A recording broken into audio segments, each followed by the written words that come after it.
Praise our brothers and sisters. கர்த்தராகிய இயேசு கிறிஸ்துவின் மகா பரிசுத்த நாமத்தினால் உங்கள் அனைவரையும் வாழ்த்துகிறேன்.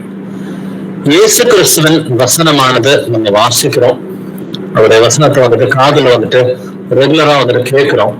பட் அந்த வசனத்தின்படி நம்ம ஒவ்வொரு நாளும் சிந்திக்கிறதுக்கு கடமைப்பட்டவர்களா இருக்கணும் இல்லைங்களா? அது வெறும் வாசிக்கிறதுக்கு மட்டுமல்ல, இல்ல காதுல கேட்கறதுக்கு மட்டுமல்ல, வசனத்தை போதிக்கிறதுக்கு மட்டுமல்ல, வசனத்தின்படி நம்ம ஒவ்வொரு நாளும் சிந்திப்பதற்கும், வசனத்தின்படி நம்ம ஒவ்வொரு நாளும் நம்முடைய அன்றாட வாழ்க்கையில் நடக்கிற நிகழ்வுகள் வசனத்தை அடிப்படையாக கொண்டு நம்ம பேசுவதற்கும், வசனத்தின் அடிப்படையில முடிவுகள் எடுப்பதற்கும் பழக்கப்படணும்ன்றதுதான் கர்த்தருடைய சித்தமா இருக்கிறது. சோ இதை பத்தி இன்னைக்கு நம்ம ஆராய்ந்து பார்க்கலாம். கொலோசியர் 1 அதிகாரம் வசனங்கள் 25, 26, 27 3 வசனங்களை வாசிக்கலாம். ஆதி காலங்களுக்கும் தலைமுறை தலைமுறைகளுக்கும் மறைவாயிருந்து இப்பொழுது பரிசுத்தவான்களுக்கு விநியோகிக்கப்பட்ட ரகசியமாகிய தேவ வசனத்தை பூரணமாய் செயல்படுத்துவதற்கு உங்கள் பொருட்டு தேவனால் எனக்கு அளிக்கப்பட்ட உத்தியோகத்தின்படியே நான் அந்த சபைக்கு ஊழியக்காரன். புறஜாதிகளுக்குள்ளே விளங்கிய இந்த ரகசியத்தில் உள்ள மக்களின் கைகளுக்கு உள்ளவர்கள் தேவன் தம்முடைய பரிசுத்தவான்களுக்கு தெரியப்படுத்த சித்தமானார். கிறிஸ்துவானவர் மகிமையின் நம்பிக்கையாக உங்களுக்கு இருக்கிறதே அந்த ரகசியம். அவன் ஆதி காலங்களுக்கும் தலைமுறை தலைமுறைகளுக்கும் மறைவாயிருந்து. சோ தேவனுடைய வார்த்தையாகிய இயேசு கிறிஸ்து தான் வார்த்தையாகிய தேவன் என்பது நமக்கு எல்லோருக்குமே நல்லாவே தெரியும் இல்லைங்களா? இந்த வார்த்தையான தேவன் அவர் மாம்சமாகி நம்மிடையே அவர் குடிகொண்டார் என்று வேதம் சொல்கிறது. அப்ப ஆதி காலங்களுக்கும் தலைமுறை தலைமுறைகளுக்கும் மறைவாயிருந்து இப்பொழுது 2000 வருஷத்துக்கு முன்னாடி அவங்க இப்பொழுதுன்னு சொல்லி பவுல் இதை எழுதுறான். இப்பொழுது அவருடைய பரிசுத்தவான்களுக்கு வெளியாக்கப்பட்ட ரகசியமாகிய தேவ வசனத்தை பரிபூரணமா தெரியப்படுத்தணும் அப்படின்னு எழுதியிருக்கு இல்லைங்களா? இந்த தேவ வசனம் இது ரகசியமாகிய தேவ வசனம் என்று எழுதப்பட்டிருக்குது. இந்த ரகசியமாகிய தேவ வசனம் யாருக்கு வெளியாக்கப்பட்டிருக்குது? பரிசுத்தவான்களுக்கு வெளியாக்கப்பட்டுள்ளது என்று வேதம் சொல்கிறது. அதே போல இந்த 27வது வசனத்துல முடிவுல கிறிஸ்துவானவர் மகிமையின் நம்பிக்கையாக உங்களுக்குள் இருப்பதே அந்த ரகசியம். 25வது வசனத்துல ரகசியம்ன்ற வார்த்தை இருக்குது. ரகசியமாகிய தேவ வசனம் என்று எழுதி இருக்கிறது இல்லைங்களா? சோ இந்த தேவ வசனமே இது ஒரு ரகசியம், இட்ஸ் மிஸ்ட்ரி அப்படின்னு சொல்லிதான் எழுதி இருக்குது. பட் இந்த மிஸ்ட்ரி யாருக்கு வெளியாக்கப்பட்டிருக்குன்னு பாத்தீங்கன்னா இது பரிசுத்தவான்களுக்கு தான் வெளியாக்கப்பட்டிருக்குன்னு சொல்லி வேதம் தெளிவாக சொல்லுது. பட் கிறிஸ்துவானவர் மகிமையின் நம்பிக்கையாக உங்களுக்குள் இருப்பதே அந்த ரகசியம் என்றும் எழுதி இருக்கிறது. பட் இங்கிலீஷ்ல பாத்தீங்கன்னா இங்க தேவ வசனம்னு சொல்லி எழுதி இருக்குது இல்லைங்களா? இங்கிலீஷ்ல இது வேர்ட் ஆஃப் காட் அப்படின்னு சொல்லி இருக்கு. சோ தேவனுடைய வார்த்தை இயேசு கிறிஸ்துவை குறிப்பதுதான் அப்படின்றது நமக்கு நல்லாவே தெரியும். பட் இந்த தேவ வசனம் நமக்குள்ளார இயேசு கிறிஸ்துவின் ஆவியாக செயல்படுகிறது அப்படின்னு சொன்னா இது எப்படி செயல்படணும் அப்படின்றதையும் நம்ம நல்லாவே தெரிஞ்சுக்கலாம். எனக்குள்ளார ஆவியானவர் இருக்கிறாரு அப்படின்னு சொன்னா நான் இந்த ஆவியானவர் கொடுத்த வசனத்தின்படி நான் சிந்திக்கிறோம், ஆவியானவர் கொடுத்த வசனத்தின்படி நான் பேசணும், ஆவியானவர் கொடுத்த வசனத்தின்படி என்னுடைய முடிவுகளை நான் எடுக்கணும். என்னுடைய ஒவ்வொரு சிந்தனையும் சொல்லும் செயலும் முடிவுகள் எல்லாமே கர்த்தர் கொடுக்கிற ஆவியின்படிதான் இருக்கணும். இது எப்படி இருக்கணும்? இந்த கொலோசியர் புஸ்தகத்துல வாசிக்கலாம். கொலோசியர் 3ஆம் அதிகாரம் 16 முதல் 17 வசனங்களை வாசிக்கலாம். Colossians chapter 3 verses 16 to 17. கிறிஸ்துவின் வசனம் உங்களுக்குள்ளே சகல ஞானத்தோடும் பரிபூரணமாக வாசிக்க இருப்பதாக சங்கீதங்களினாலும் கீர்த்தனைகளினாலும் ஞான பாட்டுகளினாலும் ஒருவருக்கொருவர் போதித்து புத்தி சொல்லிக் கொண்டு உங்கள் இருதயத்திலே கர்த்தரை பக்தியுடன் பாடி வார்த்தையினாலாவது நீங்கள் எதை செய்தாலும் அதையெல்லாம் நாமத்தினாலே செய்து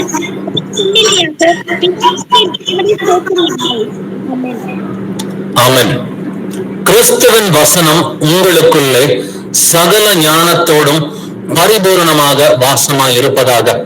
இயேசு கிறிஸ்துவின் வசனம் நமக்குள்ள வாசமா இருக்கணும் இல்லைங்களா? பட் அது எப்படி வாசமா இருக்கணுமா?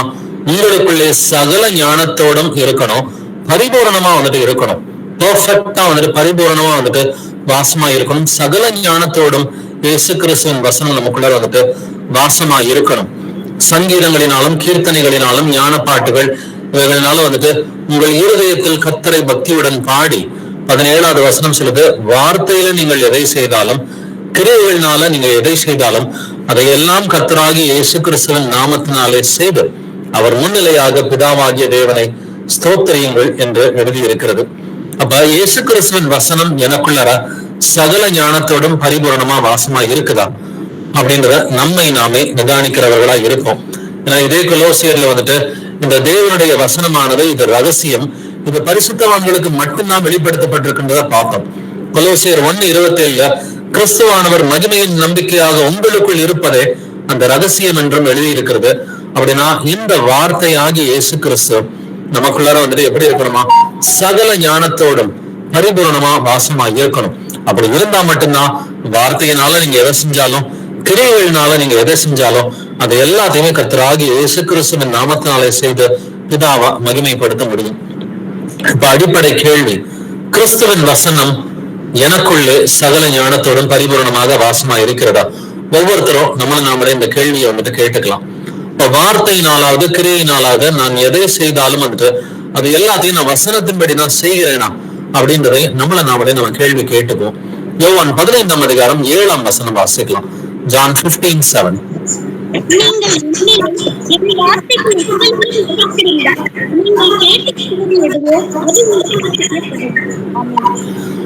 நீங்கள் என்னிலும் என் வார்த்தைகள் உங்களிலும் நிலைத்திருந்தால், இங்க நிலைத்திருந்தால் அப்படின்ற ஒரு கண்டிஷன் வந்துட்டு இருக்குது.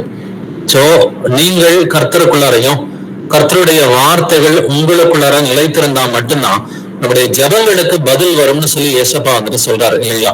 இப்ப நம்ம கேட்கிற ஒவ்வொரு ஜெபத்துக்கும் பதில் கிடைக்கணும் அப்படின்னு சொன்னாக்க கர்த்தருடைய வசனம் நமக்குள்ளார வந்துட்டு சகல ஞானத்தோடும் பரிபூரணமா வாசமா இருக்கணும். அப்படி இருந்தாதான் நம்முடைய ஜெபங்கள் வந்து கேட்கப்படும். பட் வேதத்தை கேளாதபடிக்கு தன்னுடைய செவியை சாய்க்கலைன்னு சொன்னா அப்படிப்பட்டவர்களுடைய ஜெபமும் அருவருப்பானது என்றும் எழுதி இருக்கிறது இல்லைங்களா? அப்படின்னாக்க நம்ம எதை செய்தாலும் வந்துட்டு வசனத்தின்படி சிந்திக்கிறோமா, வசனத்தின்படி பேசுறோமா, வாழ்க்கையில் எடுக்கிற முடிவுகள் வந்துட்டு அது வசனத்தின்படிதான் எடுக்கிறோமா?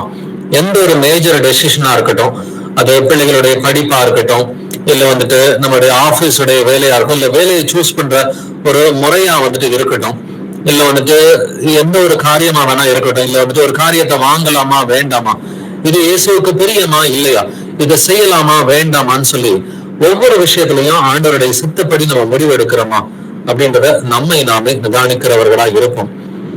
ஏசாயா 8ஆம் அதிகாரம் 20ஆம் வசனம் வாசிக்கலாம். ஐசாயா 8:20.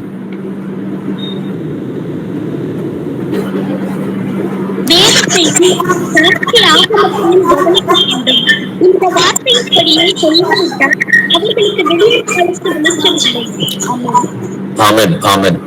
வேதத்தையும் சாட்சி ஆகமத்தையும் கவனிக்க வேண்டும். இந்த வார்த்தையின்படியே சொல்லாவிட்டால் அவர்களுக்கு விடியற் காலத்து வெளிச்சம் இல்லைன்னு சொல்லி வசனம் சொல்லுது. சோ இந்த வார்த்தையின்படி பேசாவிட்டால், ஒருவர்கிட்ட நீங்க ஆலோசனை கேட்கறீங்க, அவங்க உலகத்தின்படியே ஆலோசனை கொடுத்தாங்கன்னு சொன்னா அவங்கள்ட்ட வெளிச்சமே இல்லை, அதாவது வேத வசனமே வந்துட்டு இல்லை. சோ வெளிச்சம் என்பது வேத வசனம் தான். இயேசு கிறிஸ்துவை பார்த்துதான் நீதியின் சூரியன் சொல்லி வேதம் சொல்கிறது இல்லைங்களா?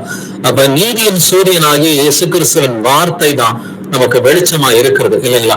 அப்படி இருக்கிறப்ப எதை செய்தாலும், எதை சிந்தித்தாலும், எதை பேசினாலும் வசனத்தின் அடிப்படையில தான் நம்ம செய்யறோமான்றத நம்மை நாமே நிதானித்து அறிவோம். நான் ஒரு நாள் வந்துட்டு வசனம் கேட்கலாம், இல்லைன்னா ஒரு நாளைக்கு 1 மணி நேரம் நம்ம பைபிள் படிக்கலாம், இல்ல 1 மணி நேரம் வந்துட்டு ஆன்லைன்ல வந்துட்டு நம்ம வசனங்களை கேட்கலாம். பட் மீதி நேரங்கள்ல வந்து நம்முடைய சிந்தனைகள் எப்படி இருக்கிறது?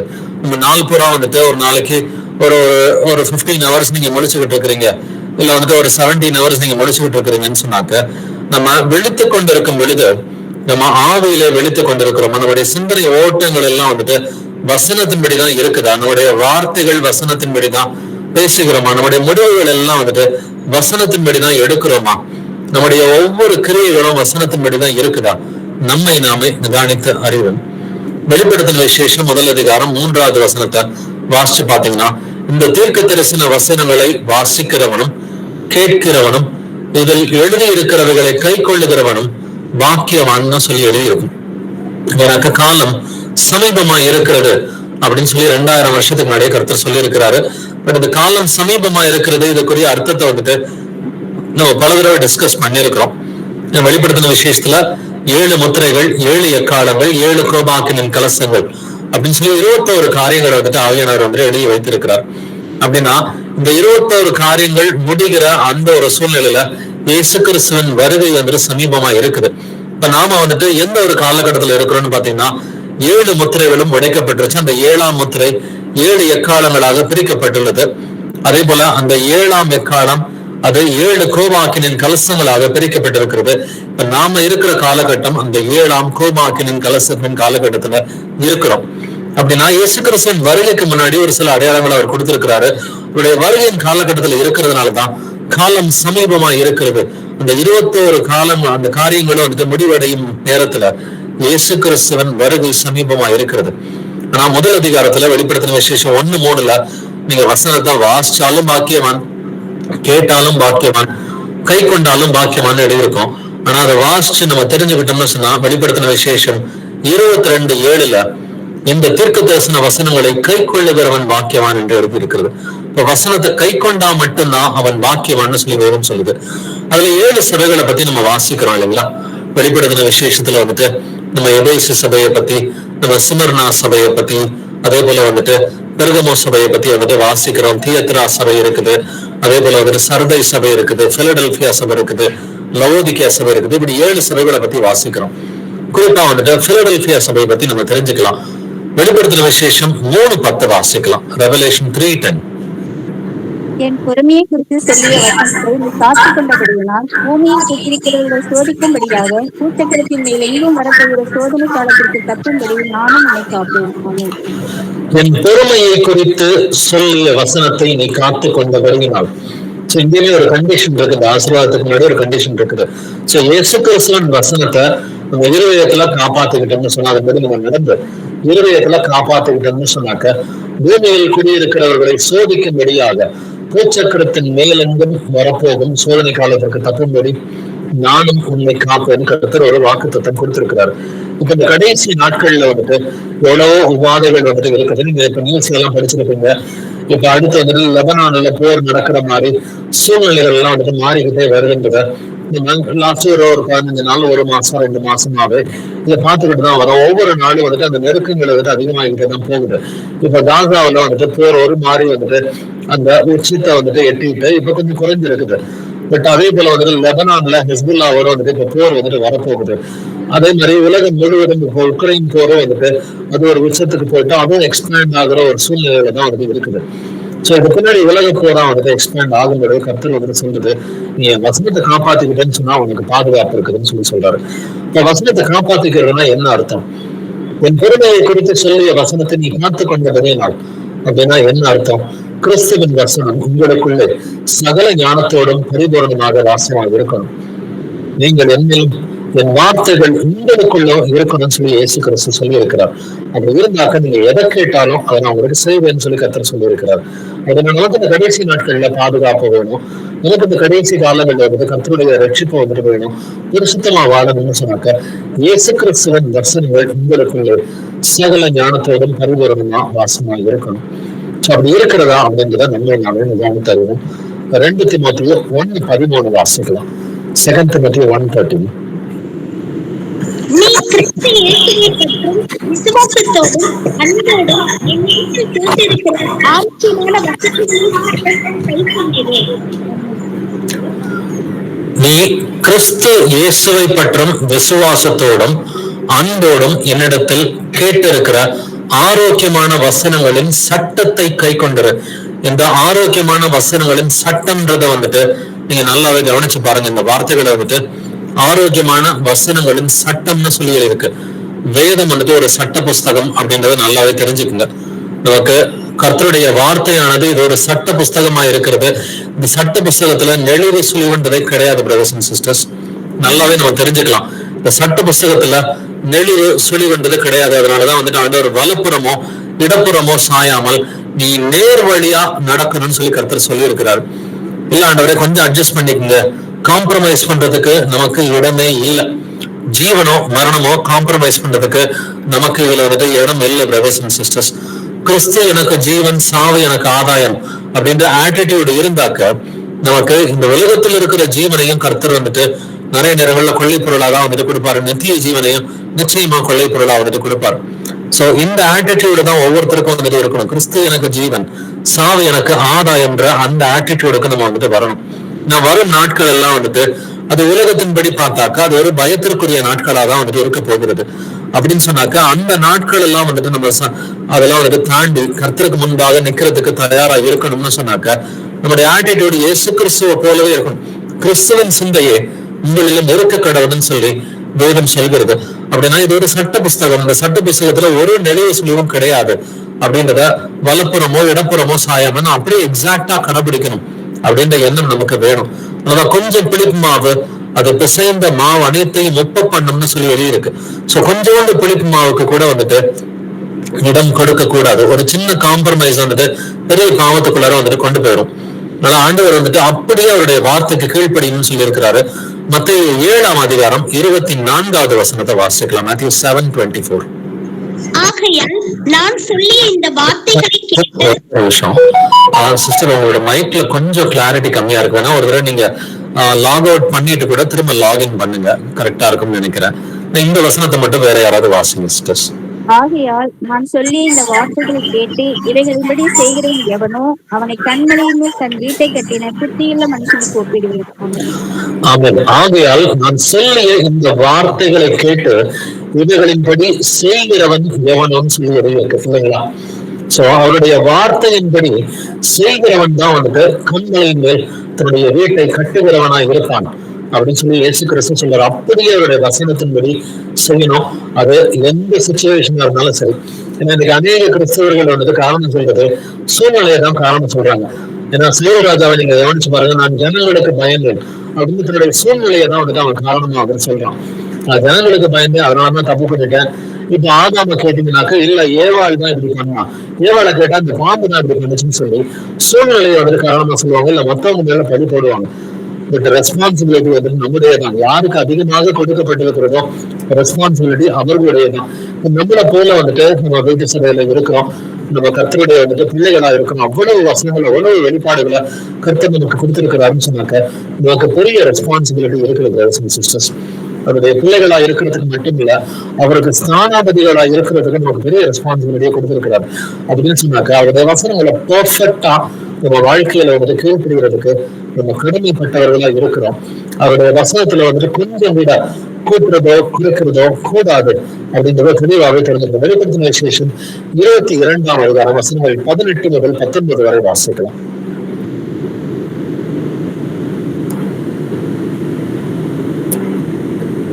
Revelation 22 verses 18 to 19.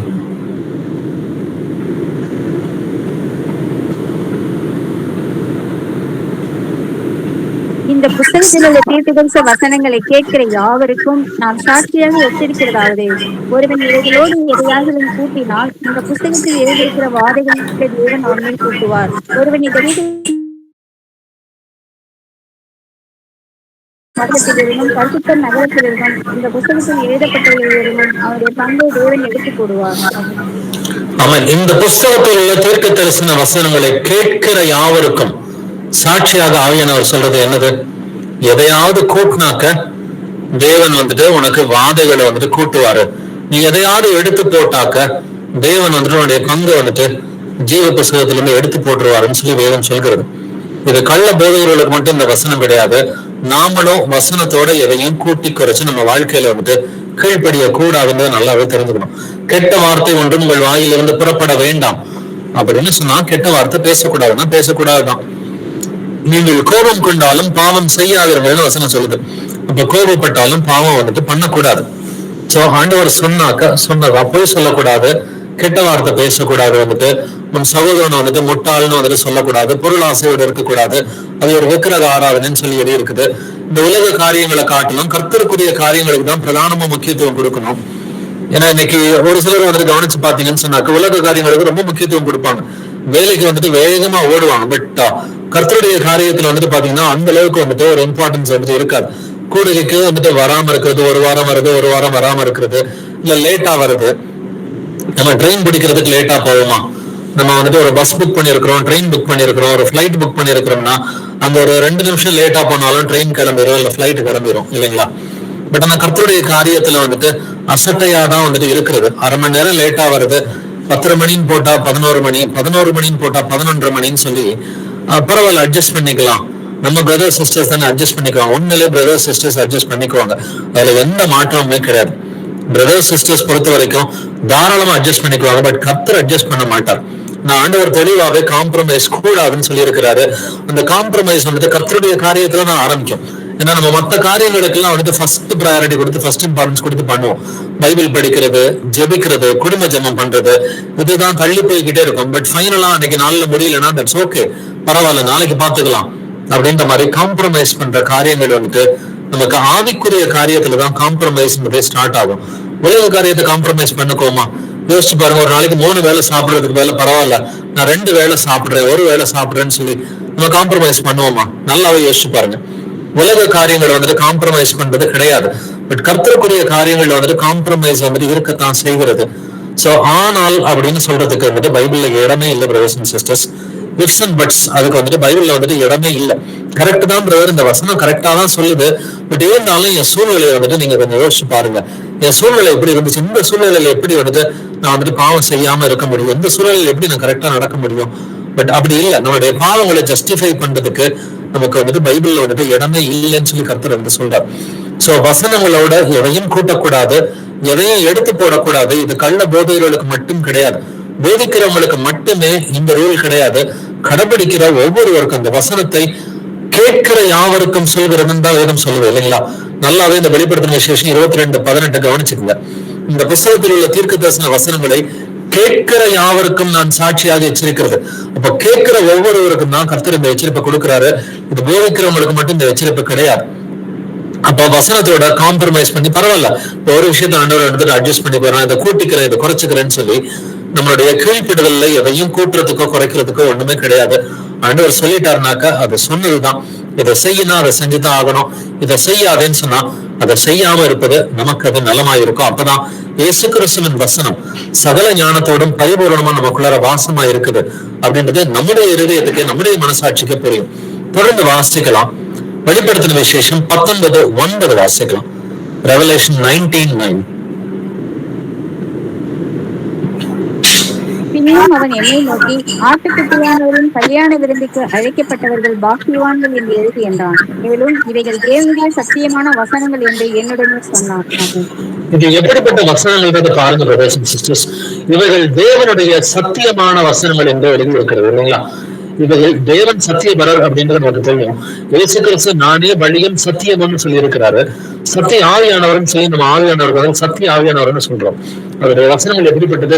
இவைகள் தேவனுடைய சத்தியமான வசனங்கள் என்று எழுதி இருக்குது. அப்படின்னா சத்தியம்னா அது மாறாதது இல்லைங்களா. இயேசு கிறிஸ்து நானே சத்தியம்னு சொன்னதுனாலதான் அவர் நேற்றும் இன்றும் என்றும் மாறாத தேவன் வந்துட்டு சொல்றோம். அப்ப சத்தியம்ன்றது காலத்துக்கு காலம் வந்துட்டு மாறுறதுக்கு வாய்ப்பே கிடையாது. ஆண்டவர் 2000 வருஷத்துக்கு முன்னாடி ஒரு காரியத்தை சொல்லிட்டாருன்னா அது கடைசி வரைக்கும் மாறுறதுக்கு வாய்ப்பே கிடையாது. ஃபார் எக்ஸாம்பிள் ஒரு வசனம் வந்துட்டு இன்னைக்கு மேலை நாடுகள்ல வந்துட்டு ரொம்ப ஃபேஷன்லாம் பயங்கரமா போயிட்டு இருக்குது. இந்தியாவில கூட அதை அடாப்ட் பண்றதுக்கு லாஸ்ட் ஒரு 20-30 வருஷமா வந்துட்டு பல பேர் அந்த மாதிரி வந்துட்டு ஒரு அட்ராக்ஷன் போய்கிட்டு தான் இருக்கிறாங்க. கர்த்தர் வந்துட்டு தெளிவாக விபாகமத்துல 22ஆம் அதிகாரத்துல சொல்லியிருக்கிறாரு, ஆண்களுடைய பெண்கள் தெரிக்கிறதும் பெண்களுடைய ஆண்கள் தெரிக்கிறதும் கர்த்தருக்கு அருவருப்பானதுன்னு சொல்லி இருக்கிறாரு இல்லைங்களா. அப்ப கர்த்தருக்கு அருவருப்புன்னா அருவருப்பு தான். அப்ப இந்த காலத்துல ஃபேஷன் மாறிடுச்சு. அப்ப ஆண்களுடைய வந்துட்டு பெண்கள் போடலாம், பெண்களுடைய ஆண்கள் போடலாம், இப்படி அட்ஜஸ்ட் பண்றதுக்கு ஒண்ணுமே கிடையாது. அதே போல ஒரு சில ரூல்ஸ் அண்ட் ரெகுலேஷன்ஸ் கர்த்தர் வச்சிருக்கிறார். ஆண்கள் வந்துட்டு நல்லா பைபிள் படிக்கணும், ஆண்கள் நல்லா வந்து ஜெயிச்சு தன்னுடைய மனைவியை வந்துட்டு வழி நடத்தணும்னாக்க அவங்க தான் அந்த ஸ்பிரிச்சுவல் லீடர்ஷிப் எடுக்கணும். ஆண்கள் தான் இந்த குடும்பத்துல அந்த கணவர்மார்கள் வந்துட்டு தகப்பன்மார்கள் வந்துட்டு ஸ்பிரிச்சுவல் லீடர்ஷிப் எடுத்தே ஆகணும். பட் எடுக்கலன்னு சொன்னாக்கா அந்த வீட்டுல வந்துட்டு பிரிவினைகள் இருக்கிறதுக்கு எல்லா வாய்ப்புகளும் வந்துட்டு இருக்குது. ஒரு குடும்பத்துல வந்துட்டு ஆண்டவர் வந்துட்டு ஆண்கள் என்ன செய்யணும், பெண்கள் என்ன செய்யணும், என்ன செய்யக்கூடாது, எவ்வளவு காரியங்களும் சொல்லி இருக்கிறார். பிள்ளைகளுக்கு வந்துட்டு பெற்றோர் போதிக்கணும்ன்றது வந்து கர்த்தர் பேசி இருக்கிறார். சோ பிதாக்களே உங்களுடைய பிள்ளைகளுக்கு நீங்க கோபம் மூட்டாதபடிக்கு கர்த்தர் கேட்ட சிக்ஷையிலும் போதனையிலும் அவர்களை வளர்ப்பீர்களாக இருக்கு. ஸ்திரீகளுக்கு வந்துட்டு இந்த ஜெபம் செய்யும் பொழுது முக்காடு போட்டுருங்க. இப்படி பல ரூல்ஸ் அண்ட் ரெகுலேஷன்ஸ் கர்த்தர் எழுதி இருக்கிறார். அப்ப இதுல இஃப்ஸ் அண்ட் பட்ஸ் இதுல வந்துட்டு ஆனால் அப்படின்னு சொல்றதுக்கு எதுவுமே இல்லை. ஏன்னா இவைகள் தேவனுடைய சத்தியமான வசனங்கள் என்று எழுதி இருக்கிறது.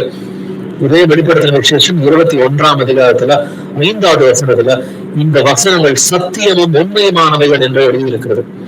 சோ 19:9 வந்துட்டு இவர்கள் தேவனுடைய சத்தியமான வசனங்கள் என்று எழுதியிருக்கிறது. 21:5 இந்த வசனங்கள் சத்தியமும் உண்மையுமானவைகள். இந்த வசனத்தை எல்லாம் வந்துட்டு நம்ம வழக்கமா ஸ்கிப் பண்ணி போறது. எனக்கு தான் தெரியுமே இந்த வசனம் எல்லாம் சத்தியம் எனக்கு தெரியுங்க. யோவான் 17:17 வசனமே சத்தியம் எழுதியிருக்கு. நமக்கு அதெல்லாம் நல்லா தெரிஞ்ச வசனங்கள் தான் இல்லைங்களா? இந்த வசனமே சத்தியம்ன்றது நமக்கு நல்லாவே தெரியும். பட் ஏன் ஆவியானவர் திரும்ப திரும்ப வந்து சொல்லணும்? வெளிப்படுத்தின விசேஷம் 19, வெளிப்படுத்தின விசேஷம் 21 இந்த வசனங்கள் வந்துட்டு சத்தியமும் உண்மையுமானவர்கள், இவர்கள் தேவனுடைய சத்திய வசனங்கள், இப்படி எல்லாம் எதுக்கு ரெப்பிட்டேட்டிவா வந்துட்டு எழுதணும்? ஏன்னா பிசாசை நீங்க ஜெயிக்கணும்னு சொன்னாக்க உங்களுக்கு வேற வசனம் இருக்கணும். ஏன்னா இந்த உலகத்தில் இருக்கிற அந்த பிசாசம் வந்து நம்ம ஜெயிக்கணும்னா உங்களில் இருக்கிற இயேசு கிறிஸ்து வசனத்தின் மூலமா தான் செயல்படுவாரு. ஆவியானவர் வசனத்துக்கு அப்பாற்பட்டு எந்த காரியத்தையும் வெளிப்படுத்தவே மாட்டாரு, செயல்படவும் வந்துட்டு மாட்டாரு. தொடர்ந்து வாசிக்கலாம். 1 யோவான் 2ஆம் அதிகாரம் 14ஆம் வசனம் வாசிக்கலாம். 1 John 2:14.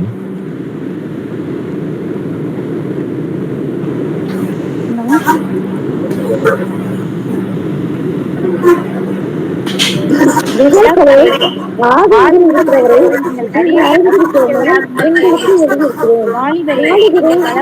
இருக்கிறதுனாலும் தேவவசனம் உங்களை நிலைத்திருக்கிறதுனாலும் நீங்கள் பொல்லாங்கனை ஜெயித்ததினாலும் உங்களுக்கு எழுதியிருக்கிறேன். ஆமென்.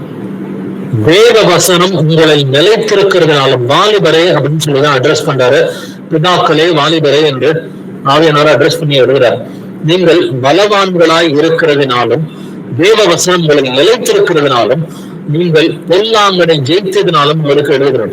பொல்லாங்கனை எப்படிங்க நீங்க ஜெயிக்க முடியும்? தேவ வசனம் உங்களுக்குள்ளார நிலைச்சா மட்டும்தான் பொல்லாங்கனை ஜெயிக்க முடியும். ஏன்னா பொல்லாங்கன் என்ன செய்வான்? பொல்லாங்கன் நீங்க மக்களின் ஆசிரியர்கள் எல்லாவற்றையும் மதித்து போடத்தக்கதாய் விசுவாசம் என்னும் கேடகத்தை பிடித்தவர்களாய் நெல்லுங்கள்னு சொல்லி வேதம் சொல்கிறது. எபேசியர் 6வது அதிகாரத்துல அநேக சகோதரர்கள் இதை திரும்ப திரும்ப ரெப்படேட்டிவாவே போதிச்சிருக்கிறாங்க இல்லைங்களா? ஒரு சகோதரன் மட்டுமில்ல, அநேக சகோதரர்கள் எல்லாருமே போதிக்கும் பொழுது இந்த எபேசியர் 6வது அதிகாரத்துல வந்துட்டு இருக்கிற சர்வாயுத வர்க்கத்தை பத்தி அடிக்கடி வந்துட்டு போதிச்சிருக்கிறாங்க. அப்ப இந்த தேவ வசனம் உங்களுக்குள்ளார நிலைச்சிருந்தா மட்டும்தான் பொல்லாங்கனை உங்களால ஜெயிக்க முடியும் இல்லைங்களா? ஏன்னா பொல்லாங்கன் என்ன செய்வான்? சாத்தான் வந்து பொல்லாங்கன் நீங்க மக்களின் ஆசிரியர்கள் எல்லாவற்றையும் அவித்து போடத்தக்கதாய் விசுவாசம் என்னும் கேடகத்தை பிடித்தவர்களாய் நெல்லுங்கள். அந்த விசுவாசம்ன்றது வந்துட்டு சில நேரங்கள் வந்துட்டு ஒரு கனம் இல்லாமல் லைட் வெயிட்டா, அது அடிக்கடி ரெப்பிட்டேட்டிவா பேசுறதுனால லைட் வெயிட்டா ஆயிடுச்சு. பட் ஆவியின் கணிக்கும் விசுவாசம் தான் ரூட்டா இருக்குது. ஆவியின் வரங்களுக்கும் விசுவாசம் தான் ரூட்டா இருக்குது. இந்த விசுவாசம் வந்துட்டு அது மாயமற்ற விசுவாசமா வந்துட்டு இருக்கணும். ரொம்ப பெர்ஃபெக்டான விசுவாசம் இருக்கணும். இந்த விசுவாசம் இல்லாமல் தேவனை பிரியப்படுத்தவே முடியாது. தேவன் ஒருவர் உண்டென்றும் தன்னை தேடுகிறவர்களுக்கு அவர் பலன் அளிக்கிறார் என்பதையும் விசுவாசிக்க வேண்டும். சோ விசுவாசம் இல்லாமல் தேவனை வந்து பிரியப்படுத்தவே முடியாது. சோ இது லைட் வெயிட்டா அந்த விசுவாசம்ன்ற அந்த விஷயத்தை நம்ம எடுத்துக்கவே முடியாது. ஆவியின் வரங்களுக்கும் ஊற்று வந்துட்டு விசுவாசம் தான். அதே போல ஆவியின் கனிக்கும் ஊற்று வந்துட்டு விசுவாசம் தான். அந்த விசுவாசத்தின் மூலமா தான் அன்பு வெளிப்படுதுன்னு சொல்லி வேதம் சொல்லுது. பழைய வாழ்க்கையில் நமக்கு இருந்ததெல்லாம் அது ஒரு டிரான்சாக்ஷனல் லவ். அது வந்துட்டு நீ எனக்கு இதை செய், நான் உனக்கு இதை செய்யறேன்ற அந்த டிரான்சாக்ஷனல் லவ், மாம்சத்தின் படியான அன்பு தான் வந்துட்டு. பட் கர்த்தருக்குள்ளார ஆவிக்குரிய அன்பு வந்துட்டு எப்ப வளரும்னு பாத்தீங்கன்னா அதிக விசுவாசம் இருக்கும் பொழுதுதான் ஆவிக்குரிய அன்பே வந்துட்டு வளரும். ஆவிக்குரிய அன்புன்னு என்னது? உங்கள் சத்துருக்களை சிநேகியுங்கள், உங்களை சபிக்கிறவர்களை ஆசீர்வதியுங்கள், உங்களை நிந்திக்கிறவர்களுக்கு நன்மை செய்யுங்கள் என்று வேதம் சொல்கிறது. அப்ப இப்படிப்பட்ட ஆவிக்குரிய அன்பு வரணும்னு சொன்னாக்க முதல்ல விசுவாசம் வேணும். சோ இந்த விசுவாசம் இருந்தா மட்டும்தான் தேவ வசனத்தின் மூலமா தான் இந்த விசுவாசம் வருகிறது. ரோமர் 10:17 நம்ம வாசிக்கிறோம். விசுவாசம் கேள்வியினாலே வரும், கேள்வி தேவனுடைய வசனத்தினாலே வரும். அப்ப காதுல கேட்கிறோம், வசனங்களை திரும்ப திரும்ப காதுல கேட்கிறோம். அந்த கேள்வி ஞானத்தின் மூலமா வந்து விசுவாசம் வளருது. நீங்க வசனத்தை திரும்ப திரும்ப வாசிக்கிறீங்க, ஆராய்ச்சி பண்றீங்க, இதன் மூலமா விசுவாசம் வளருது. இந்த விசுவாசத்தினால மட்டும்தான் பொருளாங்க நீங்க மக்களின் ஆசிரியர்கள் எல்லாவற்றையும் நவித்து போடத்தக்கதாக விசுவாசம் என்னும் கேடகத்தை பிடித்தவர்களாய் நெல்லுங்கள்னு சொல்லி வேதம் சொல்லுது இல்லைங்களா? அதே போல வந்துட்டு உங்களுக்கு ஆவிக்குரிய பட்டயம் தெய்வ வசனம் தான். அப்ப நீங்க சாத்தான எதிர்க்கிறதுக்கு நல்ல ஒரு போர் செய்யறவனா இருக்கணும்னு சொன்னா இருதயத்துல வசனங்கள் வேறும். உள்ளவன் எவனுக்கும் அவனுக்கு கொடுக்கப்படும் சொல்லி வேறும் சொல்லுது. உங்களுக்கு 4 வசனம் தெரிஞ்சா அந்த 4 வசனத்துக்கு உண்மையா இருக்கு. 10 வசனம் தெரிஞ்சா அந்த 10 வசனத்துக்கு உண்மையா இருந்தீங்கன்னா இன்னும் அதிகமான வசனங்களை இருதயத்துல கர்த்தர் எழுதி வைப்பாரு. அநேகர் வந்துட்டு கேள்வி கேட்கறாங்க, தவிர என்னோட இருதயத்துல வசனமே நிக்க மாட்டேங்குது, நான் நிறைய வசனம் படிக்கிறேன், வசனமே நிக்க மாட்டேங்குதுன்னா அதுக்கு ஒரு சில காரியங்களை வந்துட்டு வேதமே நமக்கு சொல்லிக் கொடுக்குது. சோ முதலாவது காரியம் வந்துட்டு பாத்தீங்கன்னா, விதை என்பது தேவனுடைய வசனம்னு சொல்லி நமக்கெல்லாம் விதை விதைக்கிறவனுடைய ஓமை வந்துட்டு தெரியும் இல்லைங்களா? அப்ப இருதயத்துல வந்துட்டு அந்த விதையானது விதைக்கப்படுகிறது. பட் முன்னுள்ள இடங்கள்ல விதைக்கப்பட்ட விதை வந்துட்டு எதனால அதை நெருக்கி போடுது அப்படின்றத கவனிச்சு பாத்தீங்கன்னா, உலக கவலைகளும் ஐஸ்வர்யத்தின் மயக்கமும் பலவித சிற்றம்பங்களும் இச்சைகளும் அது விதையை நெருக்கி போடும், வசனத்தை நெருக்கி போடும் எழுதியிருக்கு இல்லைங்களா? அப்போ உலக கவலை, ஐஸ்வர்யத்தின் மயக்கம், பலவித சிற்றம்பங்கள், இச்சைகள். அப்ப சினிமா பாக்குற இச்சை இருக்குது, டிவி பாக்குற இச்சை இருக்கு, நீங்க நாடகம் பாக்குறீங்கன்னா நீங்க எவ்வளவு பைபிள் படிச்சாலும் அந்த வசனம் உங்களுக்கு ஞாபகத்துக்கே வராதுங்க. Let me be very open with you, brothers and sisters. நீங்க வந்து ஏதாவது ஒரு சாத்தானுடைய காரியத்துக்கு, உலகத்தின் இச்சைகளுக்கு நீங்க இடம் கொடுத்தீங்கன்னு சொன்னா உலகத்துல நீங்க வசனம் படிச்சாலும் நிக்காது. அது நல்லாவே வந்துட்டு தெரிஞ்சுக்கங்க. வசனம் இருதயத்துல நிக்கணும்னு சொன்னாக்க முதல்ல 4 வசனம் தெரிஞ்சாலும் இந்த 4 வசனத்துக்கு உண்மையா கீழ்ப்படிஞ்சுங்க அப்படின்னு சொன்னாக்க உள்ளவனுக்கு கொடுக்கப்படும். 4 வசனத்தை கர்த்தர் 8 வசனமா மாற்றுவார், 8 16 மாற்றுவார், 16 32 மாற்றுவாரு. இது பின்னாடி 100 கணக்குல 1000 கணக்குல வசனங்களை கர்த்தர் உங்களுடைய இருதயத்துல எழுதி வைப்பார்.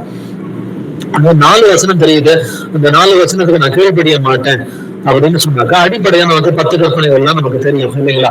அடிப்படையா 10 கற்பனைகளா இருக்கட்டும், இல்ல வந்துட்டு கர்த்தர் கொடுத்த 2 பெரிய கற்பனைகளா இருக்கட்டும், இந்த மாதிரி அடிப்படை கற்பனைகள்லாம் நமக்கு தெரியும். கெட்ட வார்த்தை சொல்லக்கூடாது, பொய் சொல்லக்கூடாது, வந்துட்டு ஒரு சிறிய இச்சையோட பார்க்க கூடாது, பொருளாசையோட இருக்கக்கூடாது, வந்துட்டு எதுவா இருந்தாலும் ஆவையின் கனியோட தான் நம்ம நடக்கணும், மாம்சத்தின் கிரிகள் இருக்கக்கூடாது. சோ இந்த மாதிரி காரியங்கள்லாம் நமக்கு அடிப்படையில தெரிஞ்ச விஷயங்கள் தான். இந்த அடிப்படையா தெரிஞ்ச காரியத்துக்கு நம்ம கீழ்ப்படிஞ்சா மட்டும்தான் அதிக வசனங்களை கர்த்தர் இருதயத்துல எழுதி வைப்பாரு. அப்பதான் அதிகமா கீழ்ப்படிந்து அதிக பரிசுத்தத்துல வந்துட்டு வளரவே முடியும். சோ உலக கவலைகள், ஐஸ்வர்யத்தின் மயக்கம், பலவித சிற்றின்பங்கள், இச்சைகள் இதுக்கு இடம் கொடுத்தாக்கா வசனம் இருதயத்துல இருக்காது. அதே போல தெரிந்த வசனங்களுக்கு நம்ம உண்மையா கீழ்ப்படிந்து பயந்து நடுங்கலாம். வசனத்துக்கு நடுங்குகிறவனை நோக்கி பார்ப்பேன்னு கருத்து சொல்றாரு. வசனத்துக்கு பயந்து நடுங்கலன்னு சொன்னாக்க சோ இல்லாதவனுக்கு வந்துட்டு உள்ளதம் எடுக்கப்படும் கருத்து சொல்லியிருக்கிறார். சோ இந்த மாதிரி காரணங்கள் நிச்சயமாவே இருக்குது. சோ வசனத்தை வாசித்தா மட்டும் பத்தாது, அதற்கு எந்த அளவுக்கு தேவ பயம் இருக்கு, கர்த்தர் மேல அன்போட எந்த அளவுக்கு நம்ம கீழ்ப்படுகிறோம்.